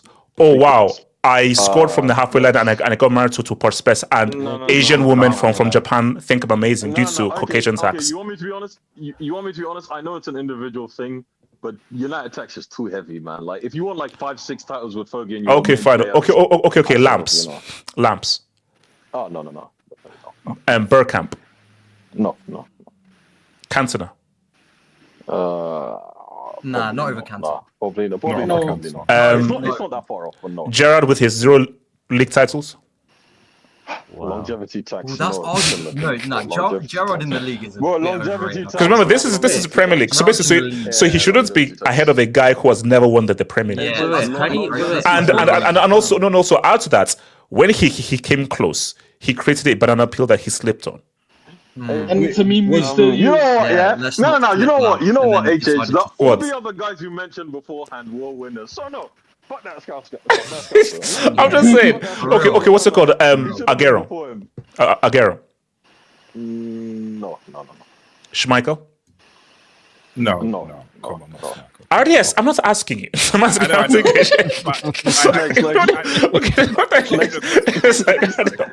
No, I'm being very objective here. Okay, what's it called? Scholes. No. Drogba. No. Yes. Yeah. No. 2 golden boots. No. Bro. This okay. Company. Oh, that's a tough one. Company came 08, right? Like 4 years before Hazard. Probably also not. He captained them to like a few league titles. Yeah, probably not. Right? Next. No. Tony Adams. Adams had what? 6-7 years in the league. We had that. It was part of that defensive record as a team where they conceded before Chelsea came. The 17. Probably not. No. Rio. No. Nah, not even. Czech. No. John Terry. No. Andy Cole. No. Gary Neville. Fuck. Longevity tax, Fergie tax. Okay, so basically, Hazard is so it was the right time. Yeah. Wait, hold on. KJ, after Gary Neville. HH, you gotta understand. Modern fullbacks, Neville is garbage. But for that time, what Ball was.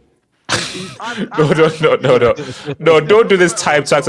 Don't use dinosaur tax. Do not apply dinosaur tax to Gary Neville. Can I just ask a question? Longevity tax, man. Longevity. What fullbacks? They're known for defending, right? Yeah. Who is the better defender? We're talking about fullbacks here, strictly. Trent or Gary Neville? Who's the better defender? It's not that good. Trent, come on, that's not a high. Probably Gary Neville. Yeah, that's fair. No. But what I'm saying is, does anybody look up? Okay. Neville never went past the halfway line though, so we got to do that. Wait, don't forget it. There's punditry tax in this as well. Yo, wait. Has Ashley Cole been nominated? Yes. Is Ashley Cole? Yeah. Okay, I was gonna crash out. The trouble is, I can't think you're a complete scrub and play for Fergie that long. Ashley Cole was like 2023, I think. Yeah, Gary Neville. Gary Neville played for United for why isn't why I isn't don't think you can be a scrub and play for Fergie for that long. Gary Neville has the same amount of UCLs as Chelsea. Like he won 2 CLs. He was starting and he has 3 more Premier Leagues. Bro, actually, you know what's crazy? So supposed to Ashley Cole, he's been on it. How has Ashley Cole not yet been? He's not in, bro. What Are you about sure? Henry? No, because again, unless Wikipedia is lying, because Wikipedia said, okay, basically, I'll show you. I'll share this screen. Probably. The fact that Ashley Cole's not in there. That's actually not in there. No, Ashley Cole is in there. Yeah, no, and the call is there, and the call is there. No, Ashley Cole is there. No, Ashley Cole, not Andy. But Ashley Cole is there. So, okay, players in bold were inducted for the Premier League. Under Andy Cole, there's 2 Coles next to each other. He is there. Players in bold. These are all the nominees. The guys in bold are the ones that are inducted. He still didn't get it. Where's Thierry Henry? Cheryl Cortex. That is crazy. That's Ashley Cole is not there. Wait, can I speak on it? What's this called? No, it was Barry. Sorry, Barry. To be fair, Michael Carter actually called, but Ardius, watch your mouth. Okay. Also, basically, I think we'll do it for the who should be inducted in next. Barry, talk to me. Yeah, first of all, shout out to Zart. You know, the Hall of Fame, that's the highest honor you could get as a player. You know, recognized as for your peers, everyone want to respect you. Hold on, real quick. Is the Premier League copying the NBA by doing this? Is this them just stealing the NBA NFL idea? No, not really. There's a Hall of Fame for every sport. Plus, their criteria is very different compared to the Basketball Hall of Fame. So, but this is a very new concept for the Premier League, bro. And the Premier League has been so it's been here since '92. Well, compare it to the NBA. How do they do it? Do they fan vote the? No. Because that's it's the writers, right? No, so basically, to get in, it's 6 years after your retirement, and then after they make votes with the writers, all that. Kind of That's stuff. first ballot, right? Okay. So Barry, so in NBA, fans don't get a say. Nah. Well, that's the difference because the Premier League Hall of Fame is all fans. So let me ask you. So Barry, let me ask you. So what do you think is better, to let the fans vote or let journalists vote? Good question. Yeah, I think it's hard. Okay, sorry, Barry, go for Barry. I think still a journalist, because I think for the fan, we don't research as much for the players, and there could be more of an agenda. Yeah, exactly, because there's a lot of fan favoritism of players. On the other hand, though, the people who do vote for these are more likely to be more invested viewers, right? It's not all bums just voting on these players for Hall of Fame. Yeah, a lot of people who do vote actually kind of know and understand. Depends on who. If but I'm gonna give you an example, right? As much as he gets slander and all that, Rudy Gobert is going to be in the Hall of Fame, right? He's going to be voted by journalists. He's going to be in the Hall of Fame someday. But if you let the fans vote, there's no way in hell is going to be in the Hall of Fame. So wait, that's so stupid though. Why not? Because he's unliked. And there we go. Fans will use their emotions a lot more than journalists will. Now, journalists can do as well, but put it this way: if you're a journalist and you've gone through journalism school and everything, as much as there's an emotion, your whole career and craft is about trying to be objective for your field. A fan is just a guy from the damn road, and he's just going to use his emotions to vote. I don't like the guy, so I'm not going to vote for him. I've got a question. If fans voted on the Ballon d'Or, do you think that they'd be more accurate or less accurate? Less accurate. Oh, less accurate. Yeah. Well, all the criminal fans were they're gonna. That's what I mean. Wait, hold up. Hold up. If Chronicle. No. Chronicle. If fans voted, A 40-year-old Cristiano Ronaldo will be on the podium. The question is no, AJ. The question is, you know I'm right. A 40-year-old Cristiano starts padding in Saudi would be on that damn podium. Ahead of the likes of Yamal, Rafinha, Vitinha, and everybody. So the question would be if France football still decides who the top 30 footballers are that are nominated, and then you say, okay, you let the fans vote and do the voting from there, or do you say, hey, the fans will decide who the 30 players are that will get nominated? That's the thing. Because is there fan awards? Can't you just do a fan award as well? No. I mean, no. It's a Hall of Fame. I think if it's a Hall of Fame. It's okay. So do you think? Sorry, back to Barry. So Barry, do you think it would be better if it's a mixture of journalists and fans, or just keep it with journalists? Fans can't be trusted. Nah, I think journalism, because Hall of Fame, that's the highest honor you could get as a player. So if you let just us brothers around here to vote on, I don't think it's right to do that.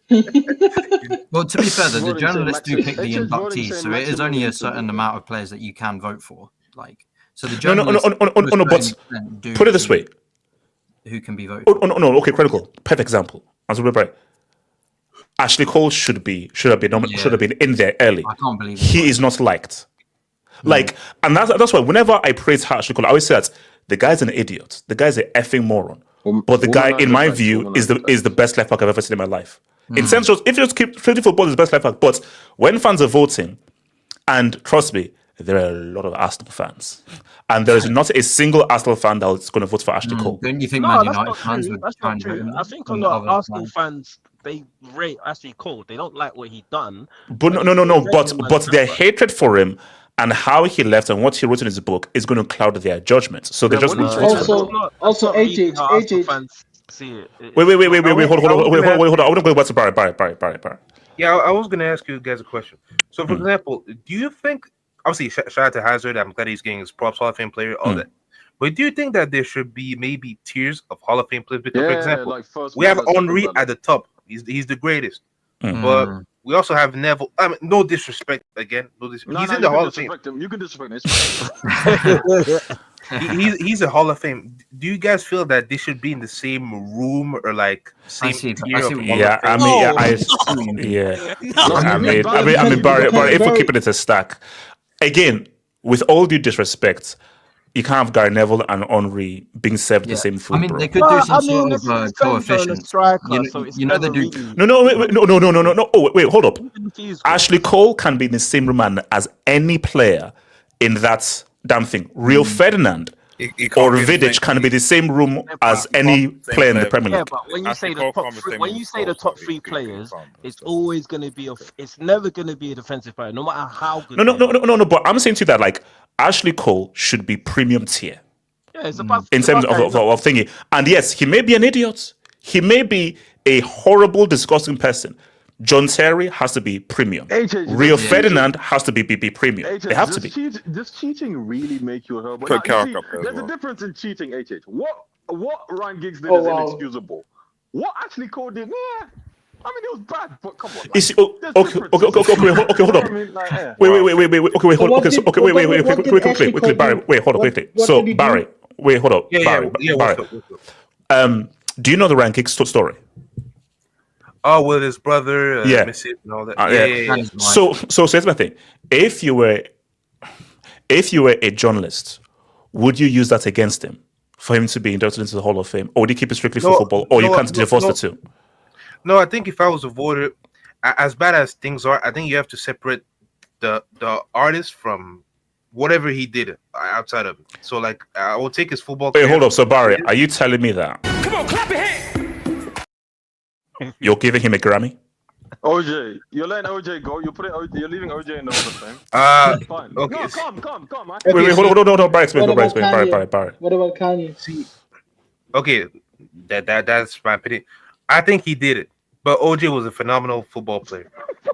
R. Kelly, he did But these things to these girls. but that's kind of a sentence. I think you did it. You did it, but he's incredible. Nah, bro. What kind of a Wait, sentence is That is this? wait, insane. Barry. What, Barry? Bro, Barry, bro, he took off his glasses. wait, Barry. What What is gave you the this impression that he sentence? did it? Huh? He had to use the word No, phenomenal. Barry. He was a great player. Nah, Barry. Kel, what kind of a sentence is Kel did this? things to these girls. What kind of a He was His a music great is player. fire. Oh, You know what I mean? He did it. He did it, but these he's things to these girls. phenomenal. But For catching Kelly's the ball. music come on, bro. You're talking about Goat Nado, something bro. good. Yeah, No, but you see, no, that's why it is tricky because, let's jokes apart. If this is a football thing, it literally doesn't matter what you freaking do. Is this a humanitarian award or is this a football award? Football award. If it's a football award, yeah. literally, it doesn't. It's just that we are human beings, Yeah, and but as human beings, we'll feel away. But guys, if we're just being objective, this is not a humanitarian award. This is a football award, so it has to be strictly about how. What? Wait, hold up. Is what did you do on the football pitch? So it doesn't matter what you did off the pitch. It is still a little bit. It's still a little bit tricky. I mean, if one of those football players was like touching children, I don't know whether you. But again, that's why artists. It's a very dicey thing because if we're being wait, hold up. If we're being strict right here, it's just that. Okay, it's living in the real world and in an ideal world. In the ideal world, it's a football award. It doesn't matter what you do, it's football. But in the real world, we are human beings. And human beings are emotional.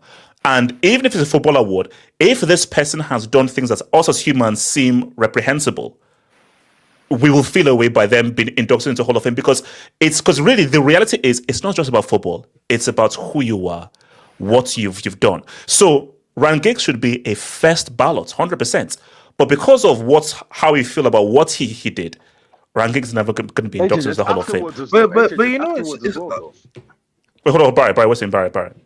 No, but the thing is that what he did was terrible. But it's not like a key to the city, a citizenship award. It's football. It's different. It's not about who you are. No. But Barry, you see, again, Barry, we have to live in reality here. The Premier League is a brand. And it's a brand that you want to just market throughout to the whole world. And this is very key. Okay, it's bigger than that. Okay. Yeah, and Barry, this was very key. What's right? Oh no, even better, Barry. So again, as somebody who lives in England's women's football is huge. They just won the Euros back to back right now. So women's football is becoming really, really big in England right now. To give it to Ryan Giggs when everybody in England knows what he did, it's going just from a PR perspective. If I'm a PR guy, it's bad PR. It's a bad PR. I have a question. Yes. Let's say Mason Greenwood would have had a career like Ryan Giggs. Do you think? But with the same stuff that happened off the pitch that we know of. Yeah. Do you think there is still somehow, some way he gets inducted into a Hall of Fame? No way. No way. His one is different. With Ryan Giggs, his infidelity is the worst. No. Greenwood's is worse. No. One sec. You guys are forgetting something. Giggs went to court last year before last for assaulting his ex-girlfriend, so he has that as well. Yeah. His is done worse than Greenwood has. Wait, was he guilty or not guilty? He was found, I don't know, guilty. Bro, you're not guilty or not guilty. What are we doing? I mean, that's worse. What are we doing That's here? worse. But I'm just asking. He's known for he's known for what he done to his brother more than anything else. Like that comes before anything else. That's messed up his whole career. Like it's messed up his legacy.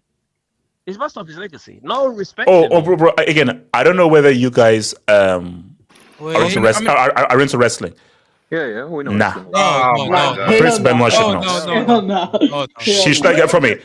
No chance in heck. He should not be allowed on the stage. I mean, He should not be allowed in the arena. We're talking about gigs. What about? His name. Wait. Hold. Artist. I mean, Bruno. Like, if we're talking of examples, like Danny Alves, like. Well. Apparently now. I don't know what this means. He was acquitted and now he's now turned to Christianity. That's what they always do. All of them do that. All of them do that. Barry, what were you singing, Barry? AJ, do you want to know the problem with that? AJ, do you want another problem with that? AJ, do you want another problem with that? It's very hard to prove rape. It's very hard to prove rape. Oh no, that's which is why I said like acquittal is not a proof of innocence. It's not. Yeah. It's not a proof of innocence. Yeah, the thing right, we know he done it. We know he done it. Okay. What's okay? AK, what are you saying? Now, first of all, let me speak on Hazard, and I'll get into this. Oh, sorry. Go ahead. Peace, guys. Peace. Safe. Yes, bro. Go for AK. Here's the thing, man.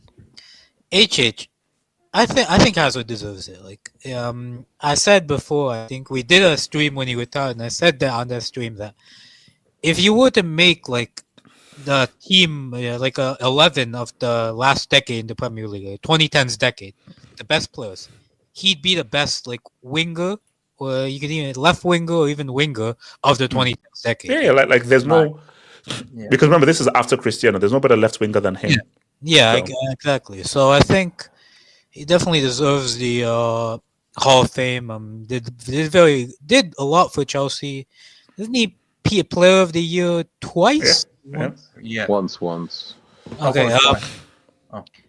And yeah, man, I think I have nothing to say on this. I think he's deserving of the award.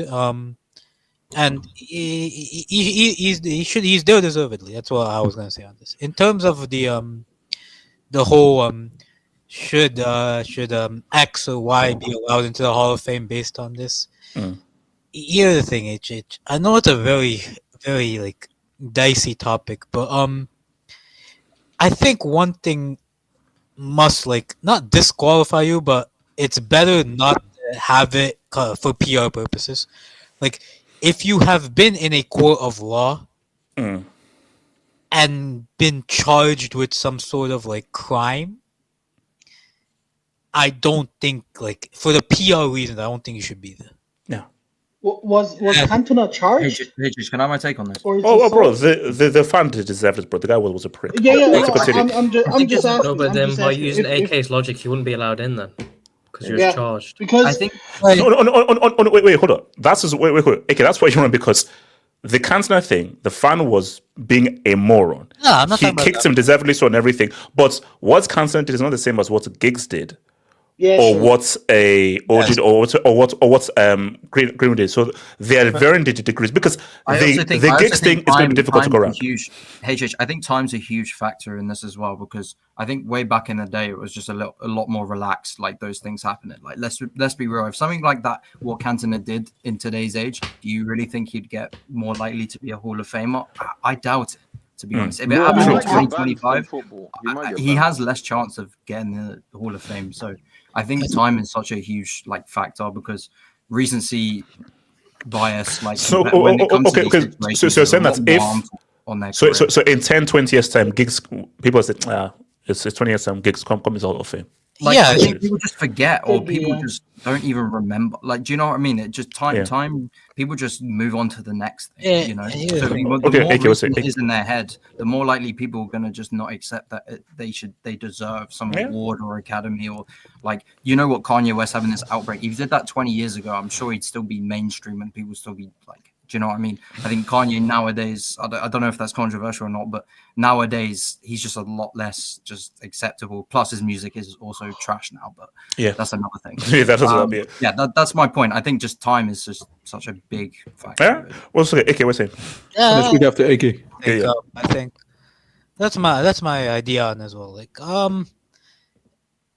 yeah, I mean, I think Giggs right now because he's done it so recently, it's like it's still in our heads. But then, probably if he were to make it like 5-6 years down the line, no one would bat an eye. And I think, well, what was your original question in terms of all of this? So no. I think it was that simple. Like, should off the field stuff that you do off the field affect you being inducted to the Hall of Fame? Can you separate the talent from what you do off the field, or you can't separate it due to the attacks? I have a question.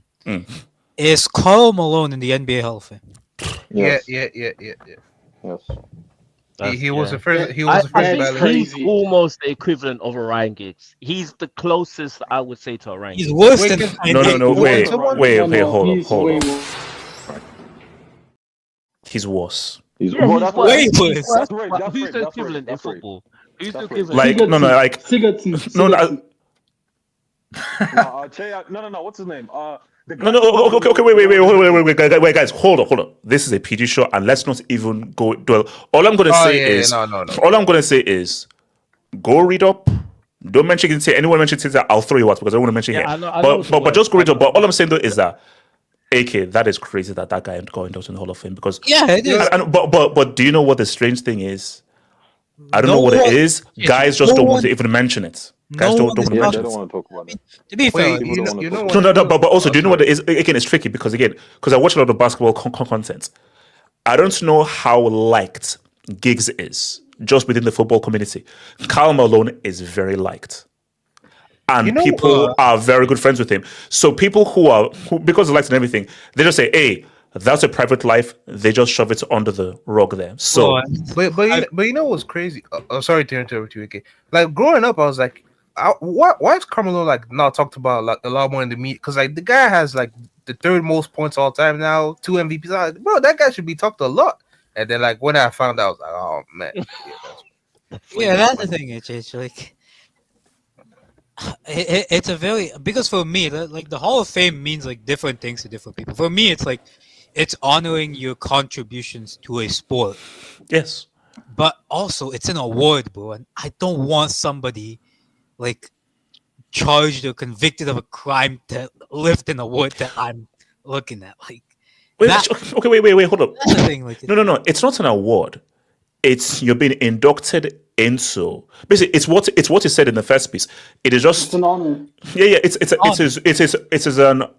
honoring you into a organization of people who have had a special contribution. So like if here goes the Ballon d'Or, here goes your humanitarian award. You've done this thing. Well, basically, welcome to this club. Welcome to this club that we're in. But which way? So you can say that okay. It's honor, it's recognition, right?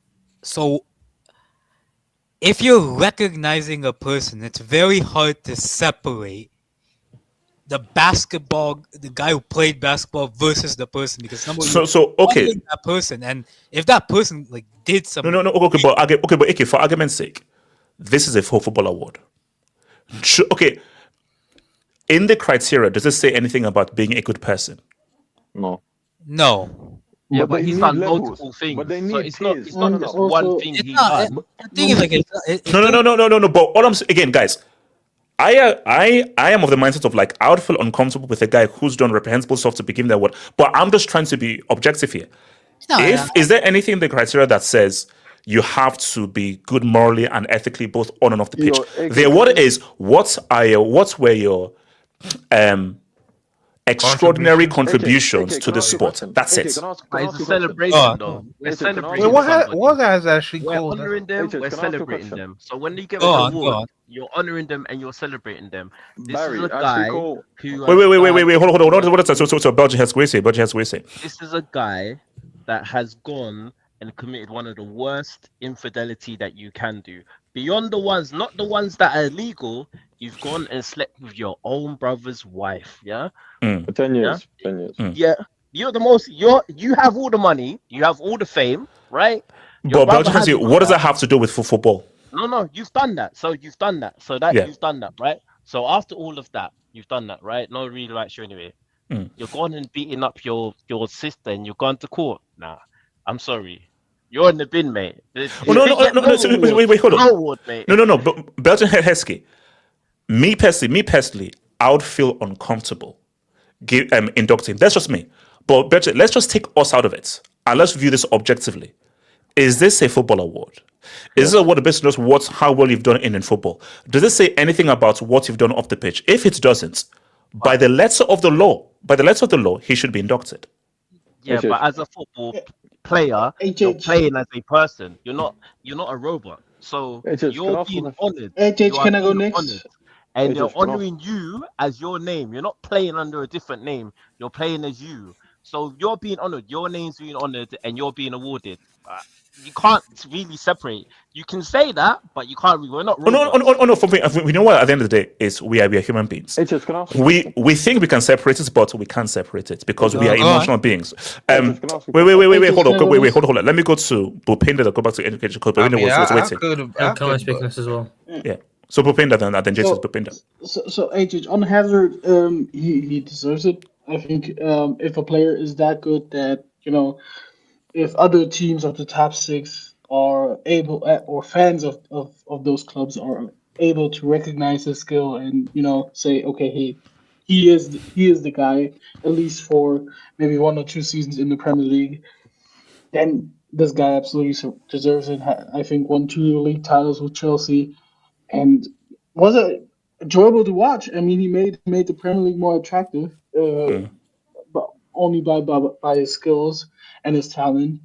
So observed. On the other point, AJ, I think there is a line, or I think there are some crimes you can get away with where you can be able to be part of that Hall of Fame. For example, Eric Cantona. I mean, AJ, that's assault, like what he did to that fan. But AJ, I do think that the Premier League in the long run probably benefited of that. Like if you look at the eyeballs, the controversy, and all that stuff that came with it. And I think it was at the very start of the Premier League, if I'm not right, like of the Premier League era. It was right at the beginning, and that's probably the attention that the Premier League needed. Yeah. So I think it's reasonable to give it to someone like Cantona, because the assault charge, he went to court, he did his thing, he got his sentence or whatever. He also was, I think, banned for I don't know how long.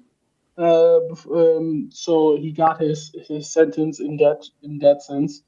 But like for example, for someone like Ryan Giggs, AJ, it's very difficult. But how about Salah? Is Salah being inducted? Oh no! Yeah, you have to be retired. Yeah, that's retired. Okay, so hold on. One quick question. Oh, okay, my bad. And that in terms of crimes, I think AJ, it's very difficult to separate it.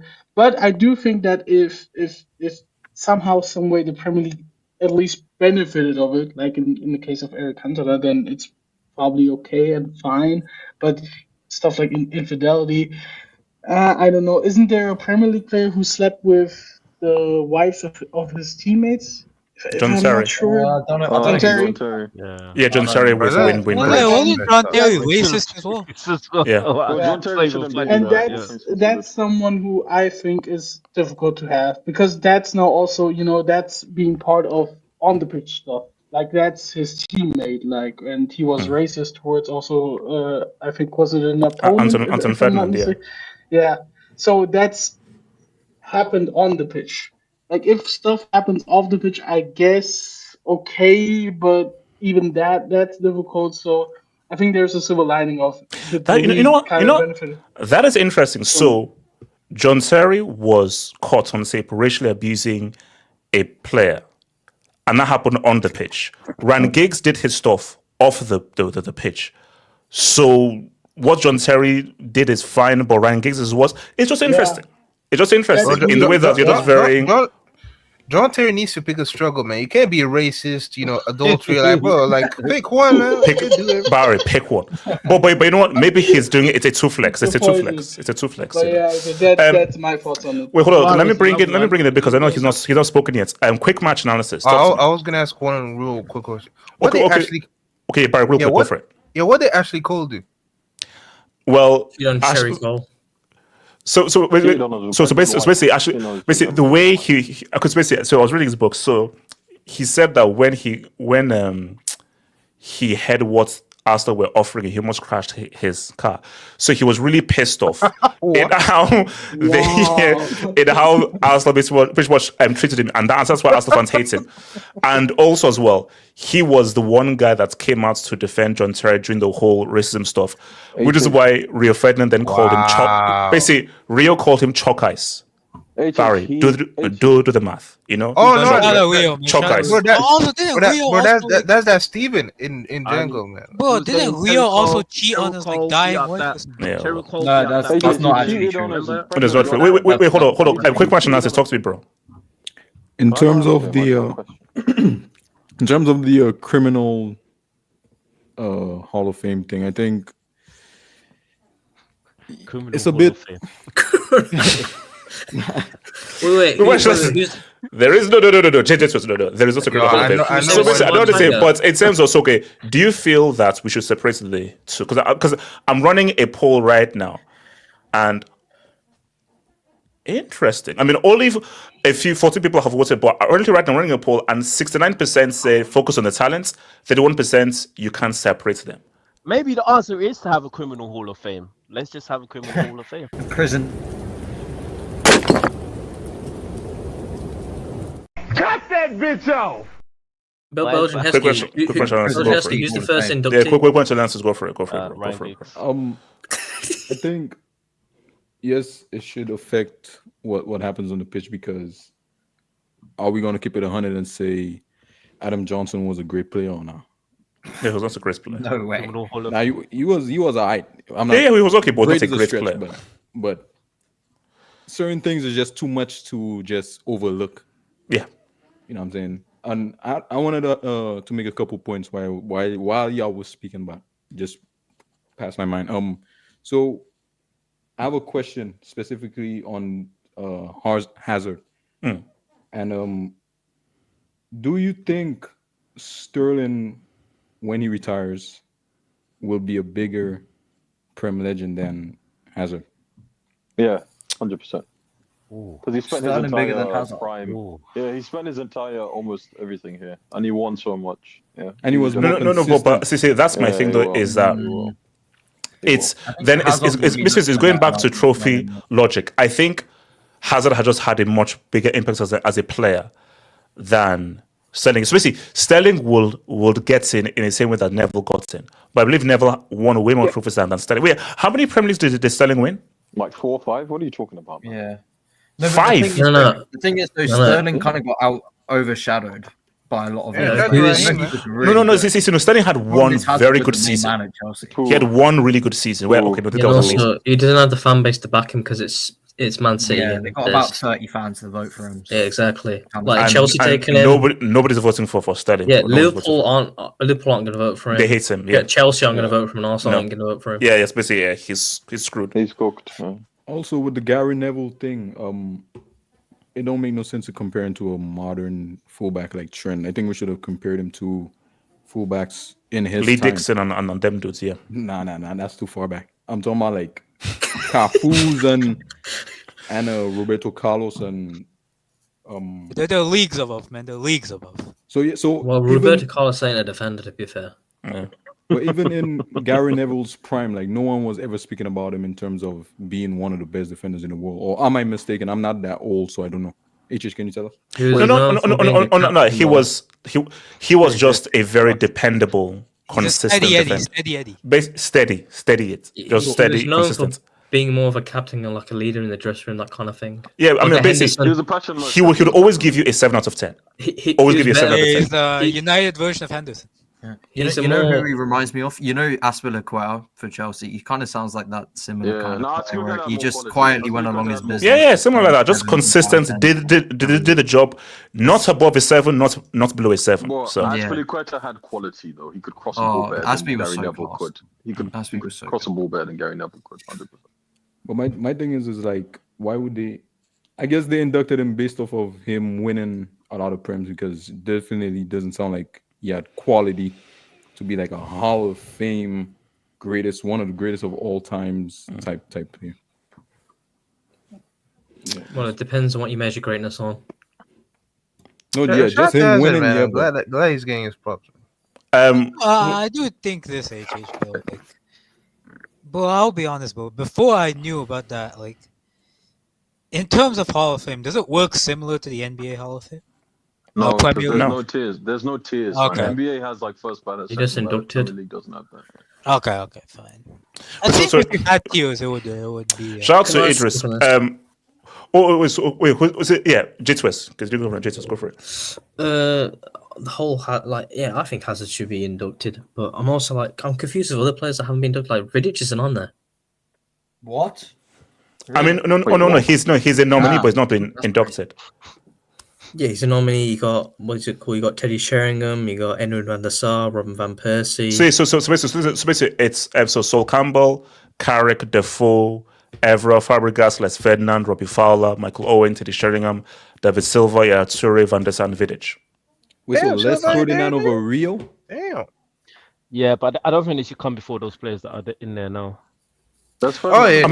I mean, personally, Yaya should be next. Like basically, the guy should be next should be between Yaya, David Silva, and Vidic. Those should be the guys that be next. Just saying, How many people they include? Gerrard got voted too early, bro. I can't lie. I think it's two every year. Damn. Yeah, Oh, because Gerrard longevity tanks, man. It's longevity tanks. Yeah, No, but like we're talking they need just to do a tier EPL here. system. Like if we're talking like overall in all competitions, sure, Gerrard deserves it. But if we're just talking Premier League, a guy that's never won a league title, how can we really say that he's better than a lot of players that won the league title multiple times? What's it called? J-Twist. Yeah, they need to do the NBA format where they tier it because obviously you're gonna have players that haven't won the finals, etc., but they're still in. So Gerrard hasn't won the league, but he can still be put in. But it's a tier system. That's trophy logic. Yeah, no. I'm saying no, but you can put the greatness of the actual player plus the trophies in. You make it all encompassing. So you just pick. You gotta have equal weighting all around. Like, Bro, of course you can't put. J-Twist, you know what's the problem with that? Even in the NBA, right? Carmelo Anthony just became first ballot Hall of Famer. He never won MVP. He won one scoring title. He was like a 10-time All-Star. Why? Yeah, but that's what I mean, though. Like, it's so it's like when we talk about this trophy logic thing. In my opinion, first ballot should be reserved for like what MVPs, Finals MVPs. So that's such a small group of people. Wait, what's going on? Wait, what the hell is going on? Is Frankenstein in here? What the So hell? so do you think you should separate the man from the talent, or you can't separate in terms of Hall of Fame? If they're gonna do that, you have to have the degree of what you do it at, because there's different like people. Obviously, all these football players have done dubious stuff in the past, and we might not know the full extent of it. But it depends where you measure it. So you feel Giggs should be inducted? But I'm like, if Terry's been inducted, what's stopping Giggs from being inducted? Oh no, there's a difference between racism. But physical. Where do you draw the line on these kind of things, though? That's the whole point. He's got a good point. Yeah, No. I'm sorry. I'm sorry. That's the point. So you're saying that what Giggs did is worse than what John Terry did for a brand that's promotes itself to say kick that and everything, because it's like that's the whole point. If you're doing it whole PR points and stuff, so why the hell is Terry going to be in there for PR points? People want to just we have to the kids have to get into that kind of stuff. What kind of example are you setting? Who is looking at John Terry as their role model? No. I'm sorry. There is no excuse as to how John Terry has been inducted before Giggs. No. You know what's the problem? We have to look at what society deems as bad. Like, this is the thing. I know you can try and create your own. No, KJ. KJ. It's real talk. It's like we know what's up. Like, society has said that racism. Fine, it's always a mistake. But this is worse. But this is the thing. This is the thing. Giggs is right. The thing that might get Giggs in there, right, is because when he went to court a few years back, right, it was for assaulting his girlfriend and his sister. The Crown ended up dropping the case. Why? Because the woman refused to testify, which can happen a lot, right? That's what happened with Greenwood, if I'm not mistaken. His girlfriend refused to testify in court, right? What society has basically decided that killing basically after murdering someone, physically assaulting a woman as a man is the worst thing you can do. Like we have to accept that what we accept in society is there's tiers to this. Short of killing someone, touching a kid, and the R word, and physical assault against a woman is the worst thing you can do. So whatever you want to bring up, Terry, the racism, the adultery thing is more egregious, yes, because it's his brother, right? If you're not mistaken, Ryan Giggs, a lot of the reason why Cole was hated, take away the football stuff. He cheated on his pregnant girlfriend, who was one of the biggest pop stars in England at the time. That's why Cole is so seen as a reprehensible individual, right? Which is fair, but that adultery stuff we can't come here and equate that to the same thing as physically assaulting a woman. That's what happened to Greenwood. Because Greenwood, how do you see why, right? You see why I'm saying it's most egregious? Because what Ferdinand, Terry. Sorry, not sorry. What Terry and Giggs did, right? Did not end their careers even when it came out, right? As far as the adultery stuff, right, and all that stuff, the racism. But what Greenwood did end his career because, like I said, anything short of death. The two things that I said are what society. No, but we saw that. No, but the Greenwood we heard. I think we saw no. Basically, I think that because didn't John Terry get like acquitted or anything of the whole racial stuff? Like he got off. He had to pay a fine. Oh yeah, he paid a fine. So I think basically, I think people have just tried to push it under the rug and just move past it, which is pretty much what's happening. Bro, seriously, to this day, Messi's best friend Luis Suarez has still not apologized to Evra. he still has it, and it's still branches at this. So I just feel that when it comes to racism, guys, like, but when it comes to, you see, now one thing we can all agree upon: the worst crime you can do is against kids. That's the worst. So that's for us. That's the worst you could do. But then saying that racial abuse, saying that okay, hitting a woman is more worse than racially abusing someone. So this is like oppressional Olympics right now. No, it's all bad. Yeah, I mean, it's all bad. Yeah. So basically, how they're treating Giggs is how you should be treating John Terry. Yeah. So basically, if you're inducting John Terry, you should induct Giggs. If you don't induct John Terry, don't induct Ryan Giggs. Wait, hold on, Jace. Yeah, another thing is this is the same league that does the whole take a knee, kick out races and all that, and then you're having John Terry as one of your nominees and inductees to this league. How does it make any sense? You know what's the problem? A lot of people don't pay attention to this Hall of Fame thing. I'm sorry. I know. Most people don't care. I'm being honest. Most people don't care. No. But what I'm saying is that why isn't Giggs inducted? See, why is Terry inducted but Giggs is not inducted? That's what I want to know. What will break the camel's back is if when Luis Suarez gets the inductee kind of thing. What people are going to say then? He wasn't in the league. No. If when he gets nominated, 100%. Now, actually, no. Does it do? Look, okay, that'll be interesting. If let's say he might. Let's say he does. He won't. He might. No. I think it's because he's a foreigner. If he's nominated, he will get inducted. 100%. I think he's got a chance. I'm not gonna lie. No, I'm not saying he has a chance. He will be inducted. No, but he hasn't been in the league long enough. Oh, but his height. No. I'm just saying that if he's up for that's why I don't think he'll be up for it because he wasn't in the league for a long enough time, so he wouldn't be up for it. So because you got to play 250 games. He didn't play 250 in the league. Isn't it fair? Well, we know a major reason why I didn't play 250 because he kept getting suspended. No, but that's a condition. You got to play 250. Yeah, no, I'm just saying, but he would have reached near that if he wasn't getting suspended. Yeah, it's true. Yeah. Certain allegations that he's doing. He left after 3 years. He went to Barca. I mean, okay, wait, hold on. I'm gonna bring it to a shout out to Idris. Money Mace watching Fat Sad. To be honest, I don't think this has his highlights in IRL. No, it's just a camera in Bergen. But okay, when is Mouth Breather back? aka Cole.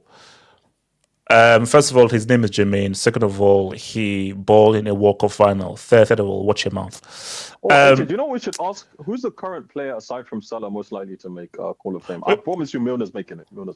Get that, yeah. So Welbeck about to overtake Fatsad's Premier League goal tally. What? Okay. That's it. Okay, that's it. And even if he does, he's not a quarter of the player. That's Welbeck have. Wait. Okay, who has a better Premier League legacy, Mahrez or Hazard? Mahrez. Well, be serious, man. Actually, a good question. I would say Hazard. It's Hazard. Test tax. It's 9 subs. I don't know about England, but in America, having Hall of Fame to your name gets you paid more for events. And no, so basically, this is a new concept. Now, what gets you pecs is getting Prince William, John, or whatever it's called, to put that sword on your shoulder. So if you get made a star, then that means you get given. So basically, you fly first class free on British Airways for the rest of your life. But yeah, I don't care what's called. But yeah, but no, you don't get any pecs for in the Hall of Fame stuff because it's a new concept. Because I think America has had it from way back. Yeah, from time. So this is a new thing for England. Don't really do the Hall of Fame stuff. It's a new thing. One thing to do about America. Okay. Oh my bad. I was gonna say, do you reckon John Terry ever get like an MB or OB kind of thing? Probably for services to football. Because then what are we saying then? No, for services. But we know about England. We know about the English crown. J2S. He's getting it. Just knowing that how we know how these guys treated Meghan Markle and everything, bro. Yeah, he's good. I just want to see if it reaches Sir John Terry. That's crazy. Oh, okay, that's not bad. Shout out to Mohammed. Do you think Fatted can eat an 18-inch pizza faster than he can run the length of Stamford? Hold on. Yeah, he can, man. What's the question? I'm asking this predominantly to the US fans, right? AK, you heard of like the Brett Favre stuff, right? I don't know if you watch American football. The what? Brett Favre, the QB, the. Oh yeah, I know about that one. Yeah.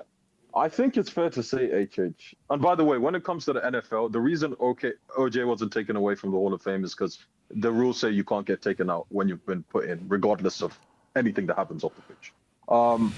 HH. In America, the reason why Malone has just been accepted to go. Actually, America, we as people make a lot of excuses for like celebs, right? We look up to them. They have different rules to everyone else in society, right? Do you think that because, like, basically, HH, the way to be golden in America is be a QB that won like a city a Super Bowl, right? That's basically you're basically God, right? The reason why people like Malone and stuff and Brett Favre are like given like I'm not saying they do remotely the same thing, but do you think that because of their status, people don't want to believe that they do this stuff? You know what I mean? Like we don't want to acknowledge the bad about them. It's only the good, right? Because to them, they're a normal person. The only difference. No. That's the whole point of being an idol. Like you are idolized. Exactly. So my problem is this. I think that I'm asking like the US fans or the Canadian fans. Like, do you think that this stuff is just because Americans' level of celebrity worship is really quite different to everywhere else in the world? I'm telling you that right now. These people are sick, right? Do you think that just like their status just means that people don't want to ask the uncomfortable questions? Because AJ, let's be honest. No, 100%. No. I think because that's. But I believe though. Do you know what the thing though is? Yeah. It's when you look at social media though. So for instance, if you go to NBA Reddit and everything, someone is going to say, "Yo, you know what Karl Malone did? You know what this guy did." So I think that's because of social media and everything, people can speak. So before social media, guys would be like, "Nah, that's a celebrity. You can't touch them." So the only time I knew of the Karl Malone stuff was through social media. Yeah. There was no kind of like traditional bricks and mortar media organization that would even mention what Karl Malone did. I only knew of it through the internet. Because let's be honest, there's legal ramifications to stuff like that, right? The trouble is, HH, let's be honest. In 2004, if Kobe Bryant's name wasn't Kobe Bryant, HH, do you think that people would have supported him the way they did? Because he was not your normal NBA player. Let's be honest. It's true, yeah. Different time. This is what I'm saying, though. If you're a celebrity, that guy was face of the league. This happens. Yeah, this happens in every walk of life. If you have money, you are insulated from the struggles of the everyday person. But when it comes to athletes, predominantly in this country, I just ask the question, like, because people don't want to address that, even if it's a reality. Like, they don't want to address none of the bad. Okay, I have a question. Wait, hold on, no, what's so Barry, Barry. Yeah, I actually wanted to respond to Gabe's point. That was me too, man. Okay, Barry, respond real quick. Can I respond? Yeah. Karl Malone and then Mr. Favre. So Malone. See, the thing that was not in his favorite, quote unquote, because people don't talk about it as much, was that he was a college student. By that point, he was like 20, and it was in the early 80s, and he was a big piece for like the college program because he was one of the best players, and he brought a lot of financial advantage.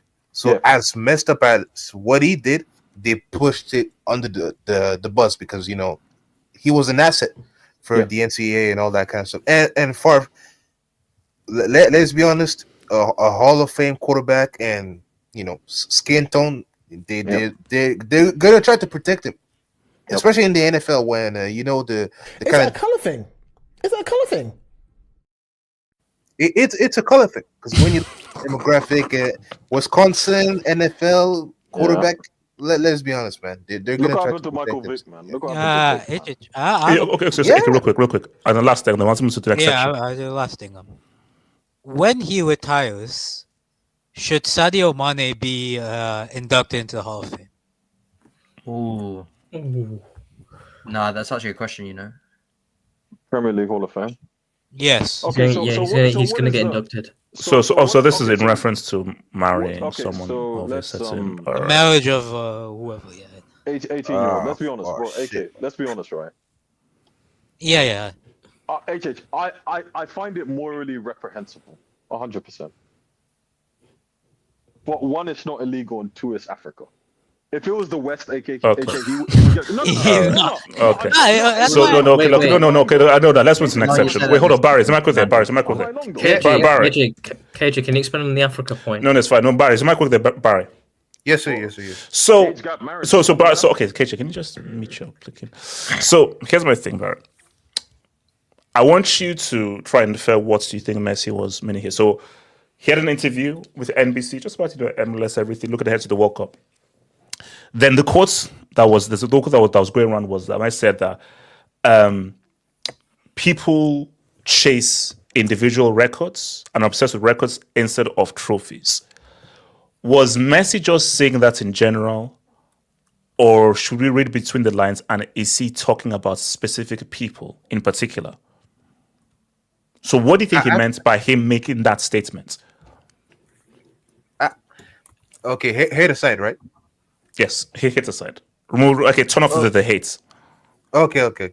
So I think Messi, from the kind of interviews he's been doing for the past couple, I think he's someone that's aware of like the footballing world and like what people say and the opinions on people. And I think that I think he talks about people in general because when you look at social media, the way people push GEA, all stats, numbers, I think he sees that people are obsessed with that and players. So I think he's just making a general point for like players, fans, and not a specific person whatsoever. Turn on the hate a little bit. Just turn it up, like if you know, no, just like 25%, like a 7 out of 10. Put it on like a 7. Put it on a 7. Okay, like a 70%. So 7%. Okay, 73%. Okay. You know that you see what he did yesterday, man. Wait, Barry. Yeah, what's up? Barry, did you see the clip of him before the free kick and he's speaking to himself? No. But Barry, here's the thing. Put hate aside. Surely he's talking about because because my thing though is that he said like people who are obsessed with individual records. Are people in general obsessed with records in general? It's us. Not really. See, we are. But our players today about, I need to get thinking goals. No, I think it was trophies. But there is a guy who is about 950 goals, 960, 970. And there is a guy who believes that if he gets to 1,000 goals, that somehow changes a discussion. Yeah, and this is not hate; it's just facts. Yeah, man. Yeah. Because, you want to say something? I was gonna say, wait. So hold on. Yeah, quick question. What's saying? Quick question. I was gonna say not only individual records but money, because a player like Neymar should have never been in PSG. Like, how so? What do you mean? How do you leave MSN? When they probably could have won more Champions Leagues. No, money. Yeah, he just wants more money. That's the problem with the statement you just made. He doesn't think it's going to change anything because it's in his mind. He's the best. You think Ronaldo? You think that Ronaldo at 900 thought he needed 1,000 to think he's better than Messi? No. If Cristiano gets to 1,000 goals, he feels this is another level to hold the argument. Because let's be real. Come on. Hold up, KJ. Let's just be real. Go ahead. Listen for me. 1,000 goals, that is a great milestone. Now, for me, I don't think it matters because for me, how I grew up it's about trophies and what you do to win those big trophies. That's just all that matters. So for me, I have always been against stats padding. It's about the games you play in, the big moments, and what you do on the biggest stage. That's what that matters. Stats padding means nothing to me. Shout out to Joseph Baikan, Jimmy Jones, and all those dudes. So my thing though, but in Cristiano's mind, he's like, if I've scored 1,000 goals, that should add to my greatness. And that should. He already thinks he's the greatest, though. That's what I'm trying to tell you, man. He's the Wait, loser. So KJ, you're saying that whether he gets 960 or 1,000, he'll still think the same. This is the thing. This is Okay, the that thing, makes right? no sense. He has done things that people have never done in football, and when he reaches the 1,000, people he will be outright. He's already Champions League all-time great scorer, and that can be broken, but it almost likely will be broken by Haaland. Like, let's do it. Yeah, but guys get extra games though. Extra games adds stuff. No, that's the one season, right? That's the one season record. The trouble is, wait, hold on, Abdullah, wait, KJ. The trouble is that 1,000, right? I think it's a personal milestone for him, and yes, he'll be able to see no one's ever done it before. But I do honestly think in this guy's mind, he's already the best. I'm sorry. The guy already thinks that everything he's done in football, you can't. I don't think that these extra 40 or 50 goals that he needs to get to 1,000 are going to add. It's going to be a personal thing for him to look at. Hold on. Let me get the quote fully right. So this is many players. So he said many players get obsessed with individual records, end up forgetting winning trophies. So my thing is that are there several players today who are focused on individual records? Probably. Yeah. Who are they? Name them and shame. They don't have to be public about it to be focusing on records specifically. I mean, he says in general. So who do you believe are players today who they are focused more on records than actually winning trophies? Vinicius Junior. No. You guys are wrong. That's a lie. Come on, that's a lie. No. So you think that Vinny? So you think that Vinny puts his goals tally over winning the Champions League? Oh no! I thought I was looking just at the Ballon d'Or type of. No. I don't think so. Okay. Can I say one thing? No. So okay. He said individual records, not awards. Individual records. Okay, fine. Individual records. So Barry, what do you want to say?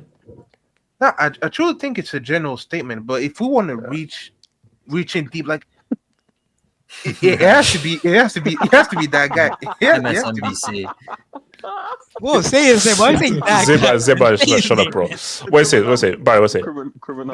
I truly think it's a general statement because I don't think there's any ill or like trying to target in the statement. But if we reach it, like it has to be him, because especially when he's gonna get to 1,000. Obviously, it's a great achievement, but for me, it doesn't matter. Also, but the way people are gonna broad it up, the way they're gonna push it, like it's gonna be crazy. But here's my thing. That's what I say.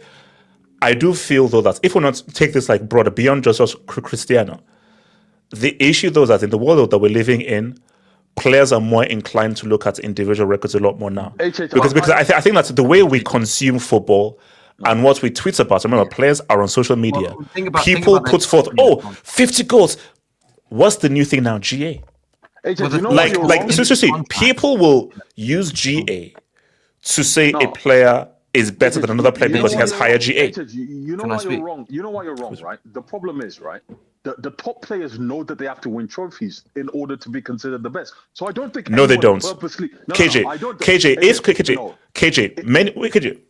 how many people before Kane won the Bundesliga were saying Kane is one of the best in the world based on pure numbers? That's fine. And people, hold on, KJ. People still put Kane in the same category as Lewandowski and Benzema based on pure numbers, not of trophies, based on numbers. And that's fine, but Kane was never a top 3 Ballon d'Or player. That's what I mean. It exponentially improves your chances if you're winning trophies whilst being the guy. So most guys who want to get to that elite level, I would argue this. Kane never ever wanted to get to that elite level, a top 3 best player in the world, because he stayed at Spurs so long. I'm sorry. No one, if he would have taken the Gareth Bale route, the Modric route, left 24, 25, 26, ran out his contract at Spurs, but I think that he cared more. Generally, I'd put this. I'd say Kane might be the exception to this rule. I think Kane really cared more about that Premier League record than anything else before it just got to the point where he was never going to win anything, genuinely. Because I do not think that any player who genuinely wants to be considered the best in the world or fighting for Ballon d'Ors stays at a team like Spurs. You go to the biggest teams, the Real Madrid, the Barca, right?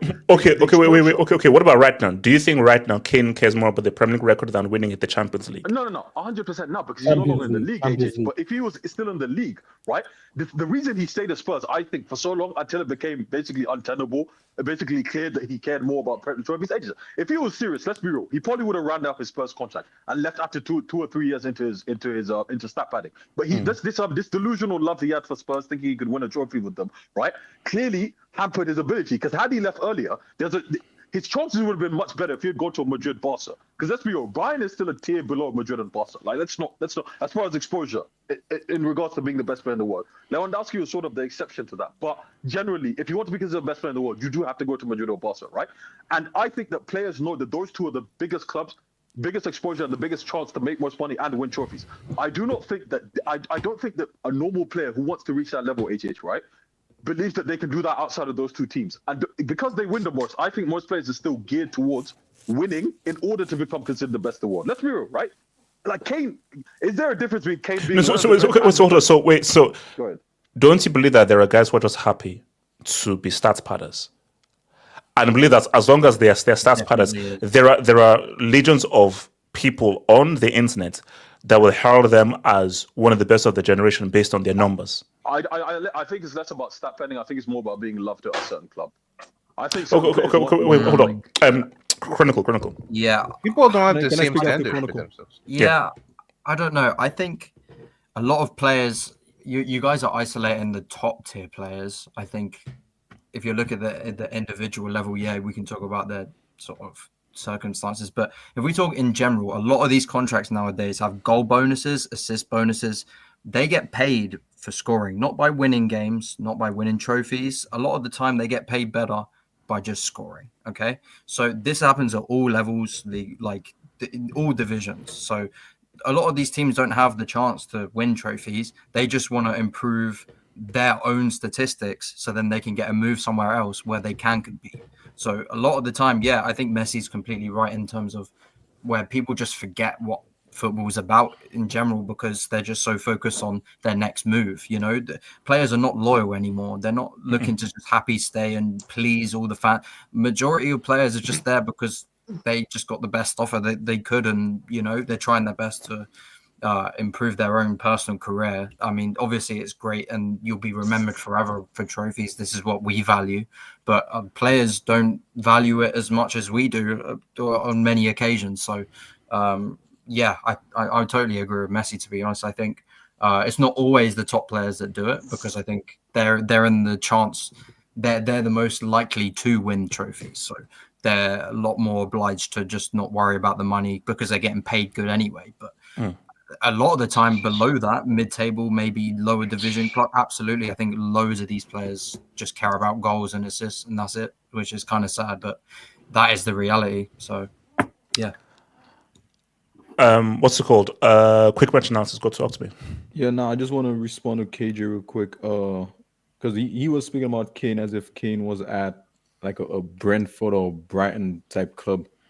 Like, as if people forgot. No, there's still tiers. That is Spurs. But wait. There's a big difference between Real Madrid, Barcelona, Bayern Munich, and Tottenham. There's a big okay, difference. cool, massive. Yeah, so what I mean by that is they made a Champions League final. They were fined for the league a couple times, and they made a couple domestics finals. So it's not like he was just stat pattern for vibes. Like he was actually close. And I'll actually compare him to a Totti, where, and I'm not saying they're the same player. Like, relax. What I mean by that is, Roma won league and maybe a couple domestics, but they were also super close to winning more leagues, like that treble season specifically. When Inter had that treble season, like Roma lost the league by like 2 points or something like crazy like that. Are Kane and Totti exceptions or the rules? So I think the arguments you're making is Kane should have been lower like Totti, and eventually you're going to end up winning at least an 8-8 trophy with Tottenham, which would mean a lot more than all the Bundesliga to ban. No, what? Nah, well, no Kane, way. I feel like Kane give Spurs enough time to prove like they want to win, and he left. 9 years. 9 years. Yeah, it's crazy. When did he leave? He left at like 30 or 29, right? So he still had. He left at 4 or 5 29. years. He left at 29. He blew up at 22, if I'm not mistaken. He should have left after 3 years, is what I'm saying. 3 or 4 years. 4 max. Crazy. 4 at max. No. 9 years was too many. I'm sorry, 9 years. Yeah, but considering the level of player he is, that was too many. He lacked ambition. That's what it was. He lacked ambition. I mean, Kane originally came from the Arsenal academy. It's not like no. For me, I don't begrudge Kane leaving Tottenham because for me, at the end of the day, Kane, you will be defined as to whether you lead a team to a Champions League. That's what's going to define. AJ. We are also not considering the emotional aspect. With the club, a player who is playing for so many years. The best player at the big club, yeah. KJ. Listen, players like Kane who are playing a lot of years for a club like Spurs, they want to win something with that club. So that's why they don't want to leave that club until they win something for them. You want to understand the emotional part of the football too. You cannot say he is a but my thing though, hold up. But Quick Match Analysis actually made a very great comparison. Totti is from Rome. He's from Rome. Kane isn't from the area of Tottenham is. He's not actually from Walthamstow or something. No, I think he's from because he started at Arsenal. So it's one thing from a guy who's actually from the same city. Totti had a great team. And Totti also had not a great team. He had in comparison, he had a team that was far more capable of winning the league than pretty much all of Kane's teams. But let's be real. The season Leicester won that league. Even the season after. No. That season Leicester won the league. Tottenham could have very easily won that league. AJ, if you look at based on like both those seasons, right? AJ, your boy has messed up Spurs. I think what's saying? Spurs had like the most points over a 2-season like period in 2015 and 2016. Those 2 seasons. Spurs, no. But what I'm saying is that you can't be Harry Kane and be Tottenham and allow Leicester City to win the league ahead of you. I'm sorry, you can't. Like that's an in terms of the whole thing. Okay, what's saying? So you're talking about trophies over individual records over trophies. Yeah, so basically, do you think most players today chase individual records over trophies, or do you think trophies still over everything?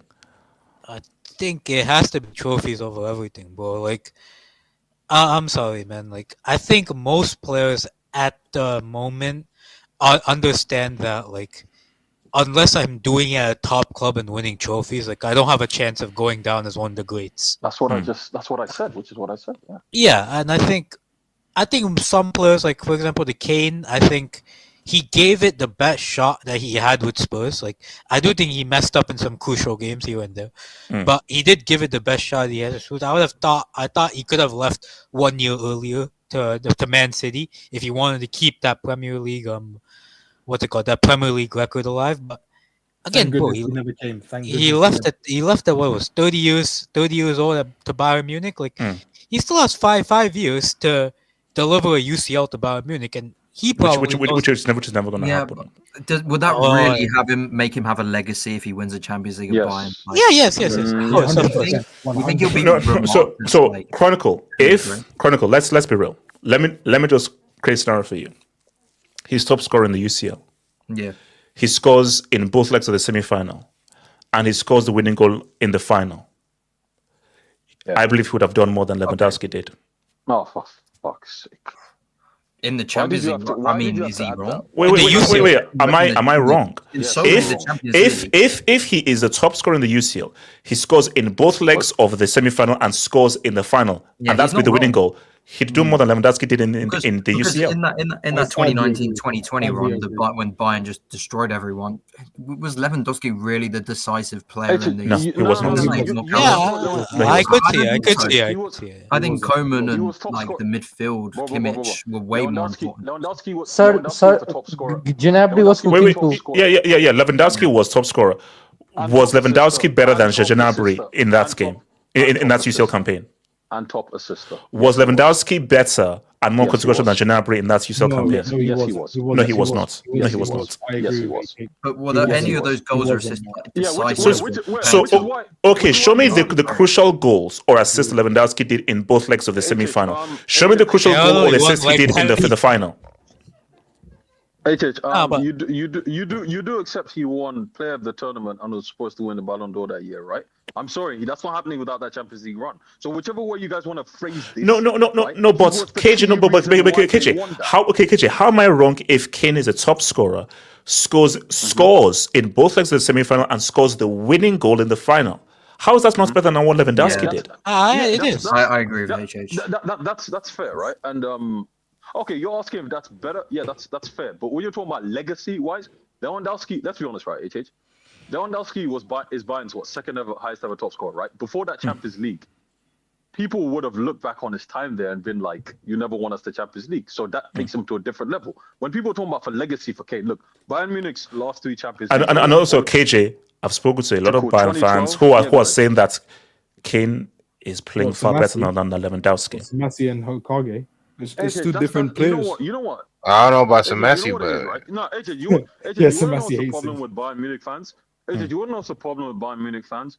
Lewandowski always had a bit of a weird relationship with them, and Bopinder can probably attest to that. They didn't feel like he loved them as much as they did. And let's be honest, he left in an acrimonious manner. That doesn't mean he wasn't a great player for you, though. Because a lot of times, when you look at his goal scoring numbers, particularly the last 2-3 seasons, he was scoring a ridiculous amount of goals for them. And he's your second ever highest ever goal scorer. And he was one of the main reasons you won the Champions League. So your relationship with a guy is different to the way he played for you. There's a difference in that sense. You know what I mean? Like you can criticize him for the way he left, like I said. And 2, you feel like he's a very cold player, because a lot of players, people feel like he's a very like robotic kind of player. That doesn't take away from what he did for you.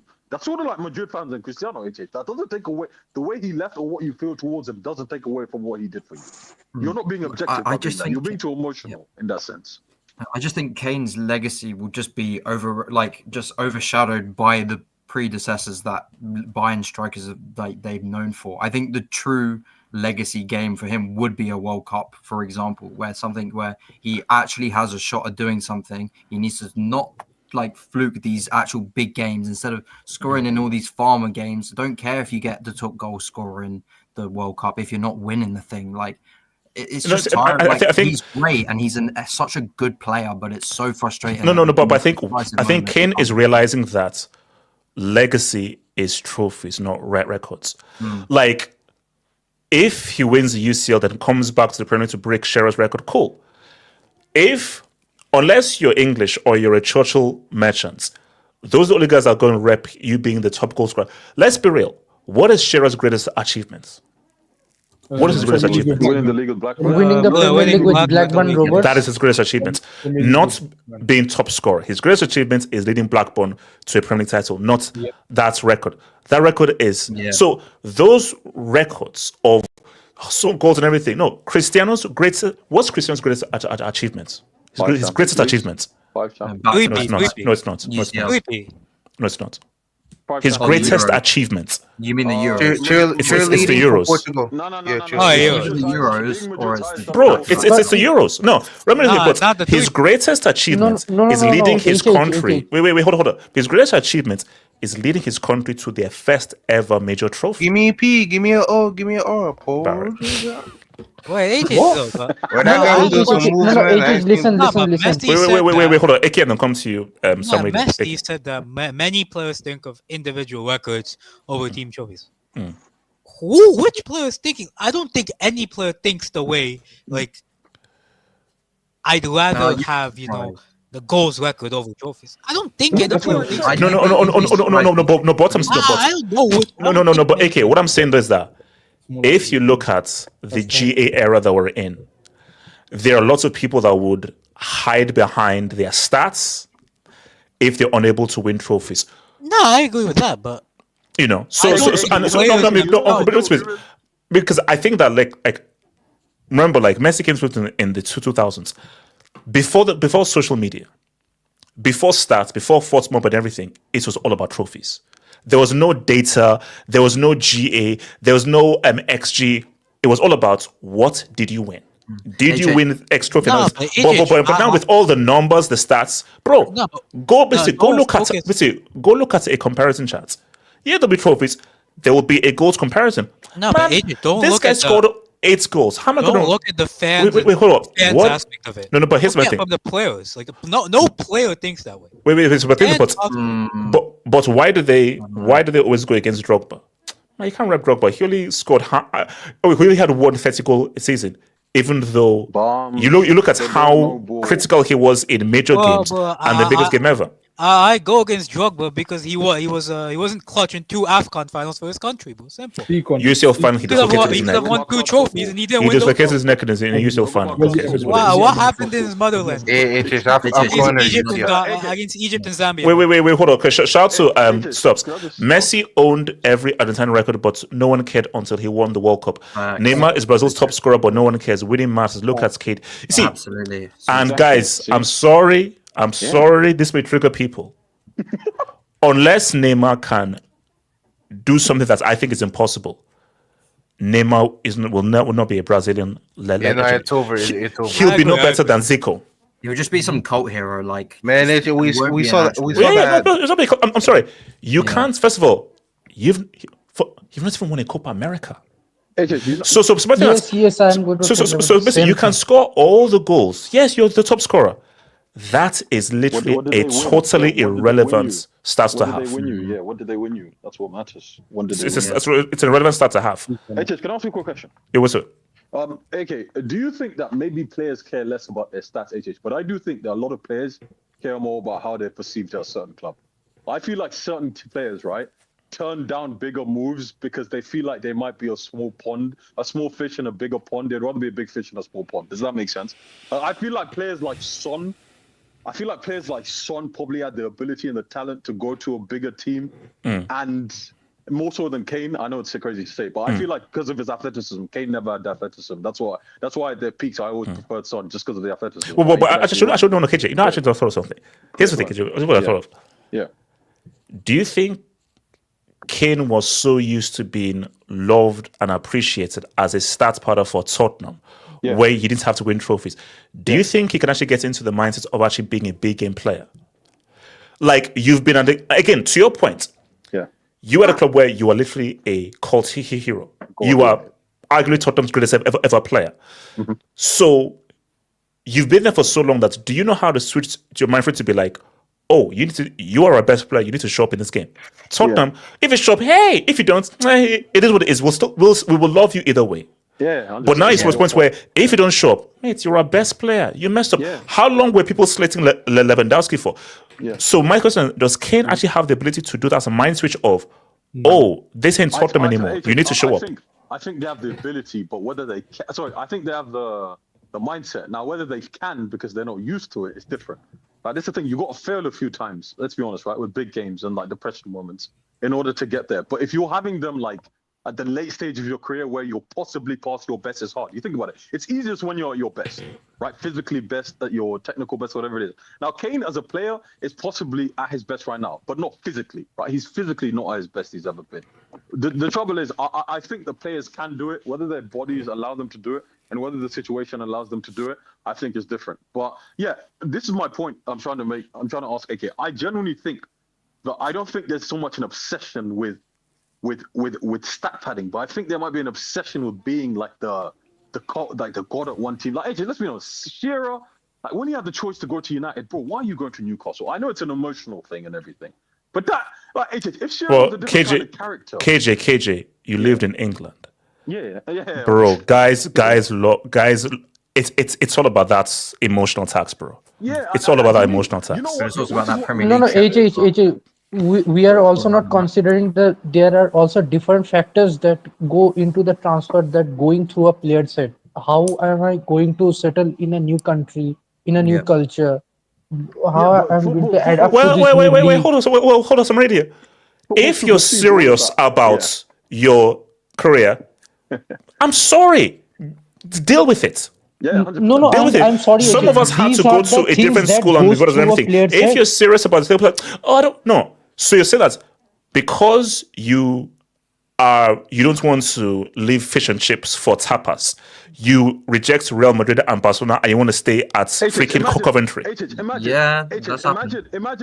Jude had that attitude when City and Madrid came in for him. You remember when Bellingham was moving from Dortmund, City and Madrid both came in for him. If I'm not mistaken, City gave him more money, and he chose Madrid. So this is interesting. So I don't know whether you guys have heard. So apparently, I don't know whether this is true. So reports came out that saying that Scott McTominay doesn't like life in Italy and is thinking of coming back. I don't believe that. I don't believe So that. I don't believe that, man. Okay, my thing is that if it's true, Scott McTominay, you would be a stupid moron. You basically, hold on, no, guys, I don't think it because again, I've got like Italian neighbors over there. Do you know that getting food from Italy is different from when you get from anywhere else? You are getting pasta from the soil. And you want to trade that to go back to bangers and mash, full English. Wait, soggy fish and chips. Man is literally enjoying original margarita pizza. Yes, no, AK, that's my point. Nah, he misses this man's chicken. That's why y'all really be. You telling me Scott McTominay is trading pasta for haggis? Yes. Guys, again, shout out to my Scottish people, bro, but haggis ain't it, bro. Haggis ain't it. Mum's shepherd. Is it also the fried Mars bar Sounds as more well? like Huggies. But the name. Wait, hold on. KJ, hold up. Jesus, excuse me. Fried Mars. No, this is. Jesus, excuse me, what?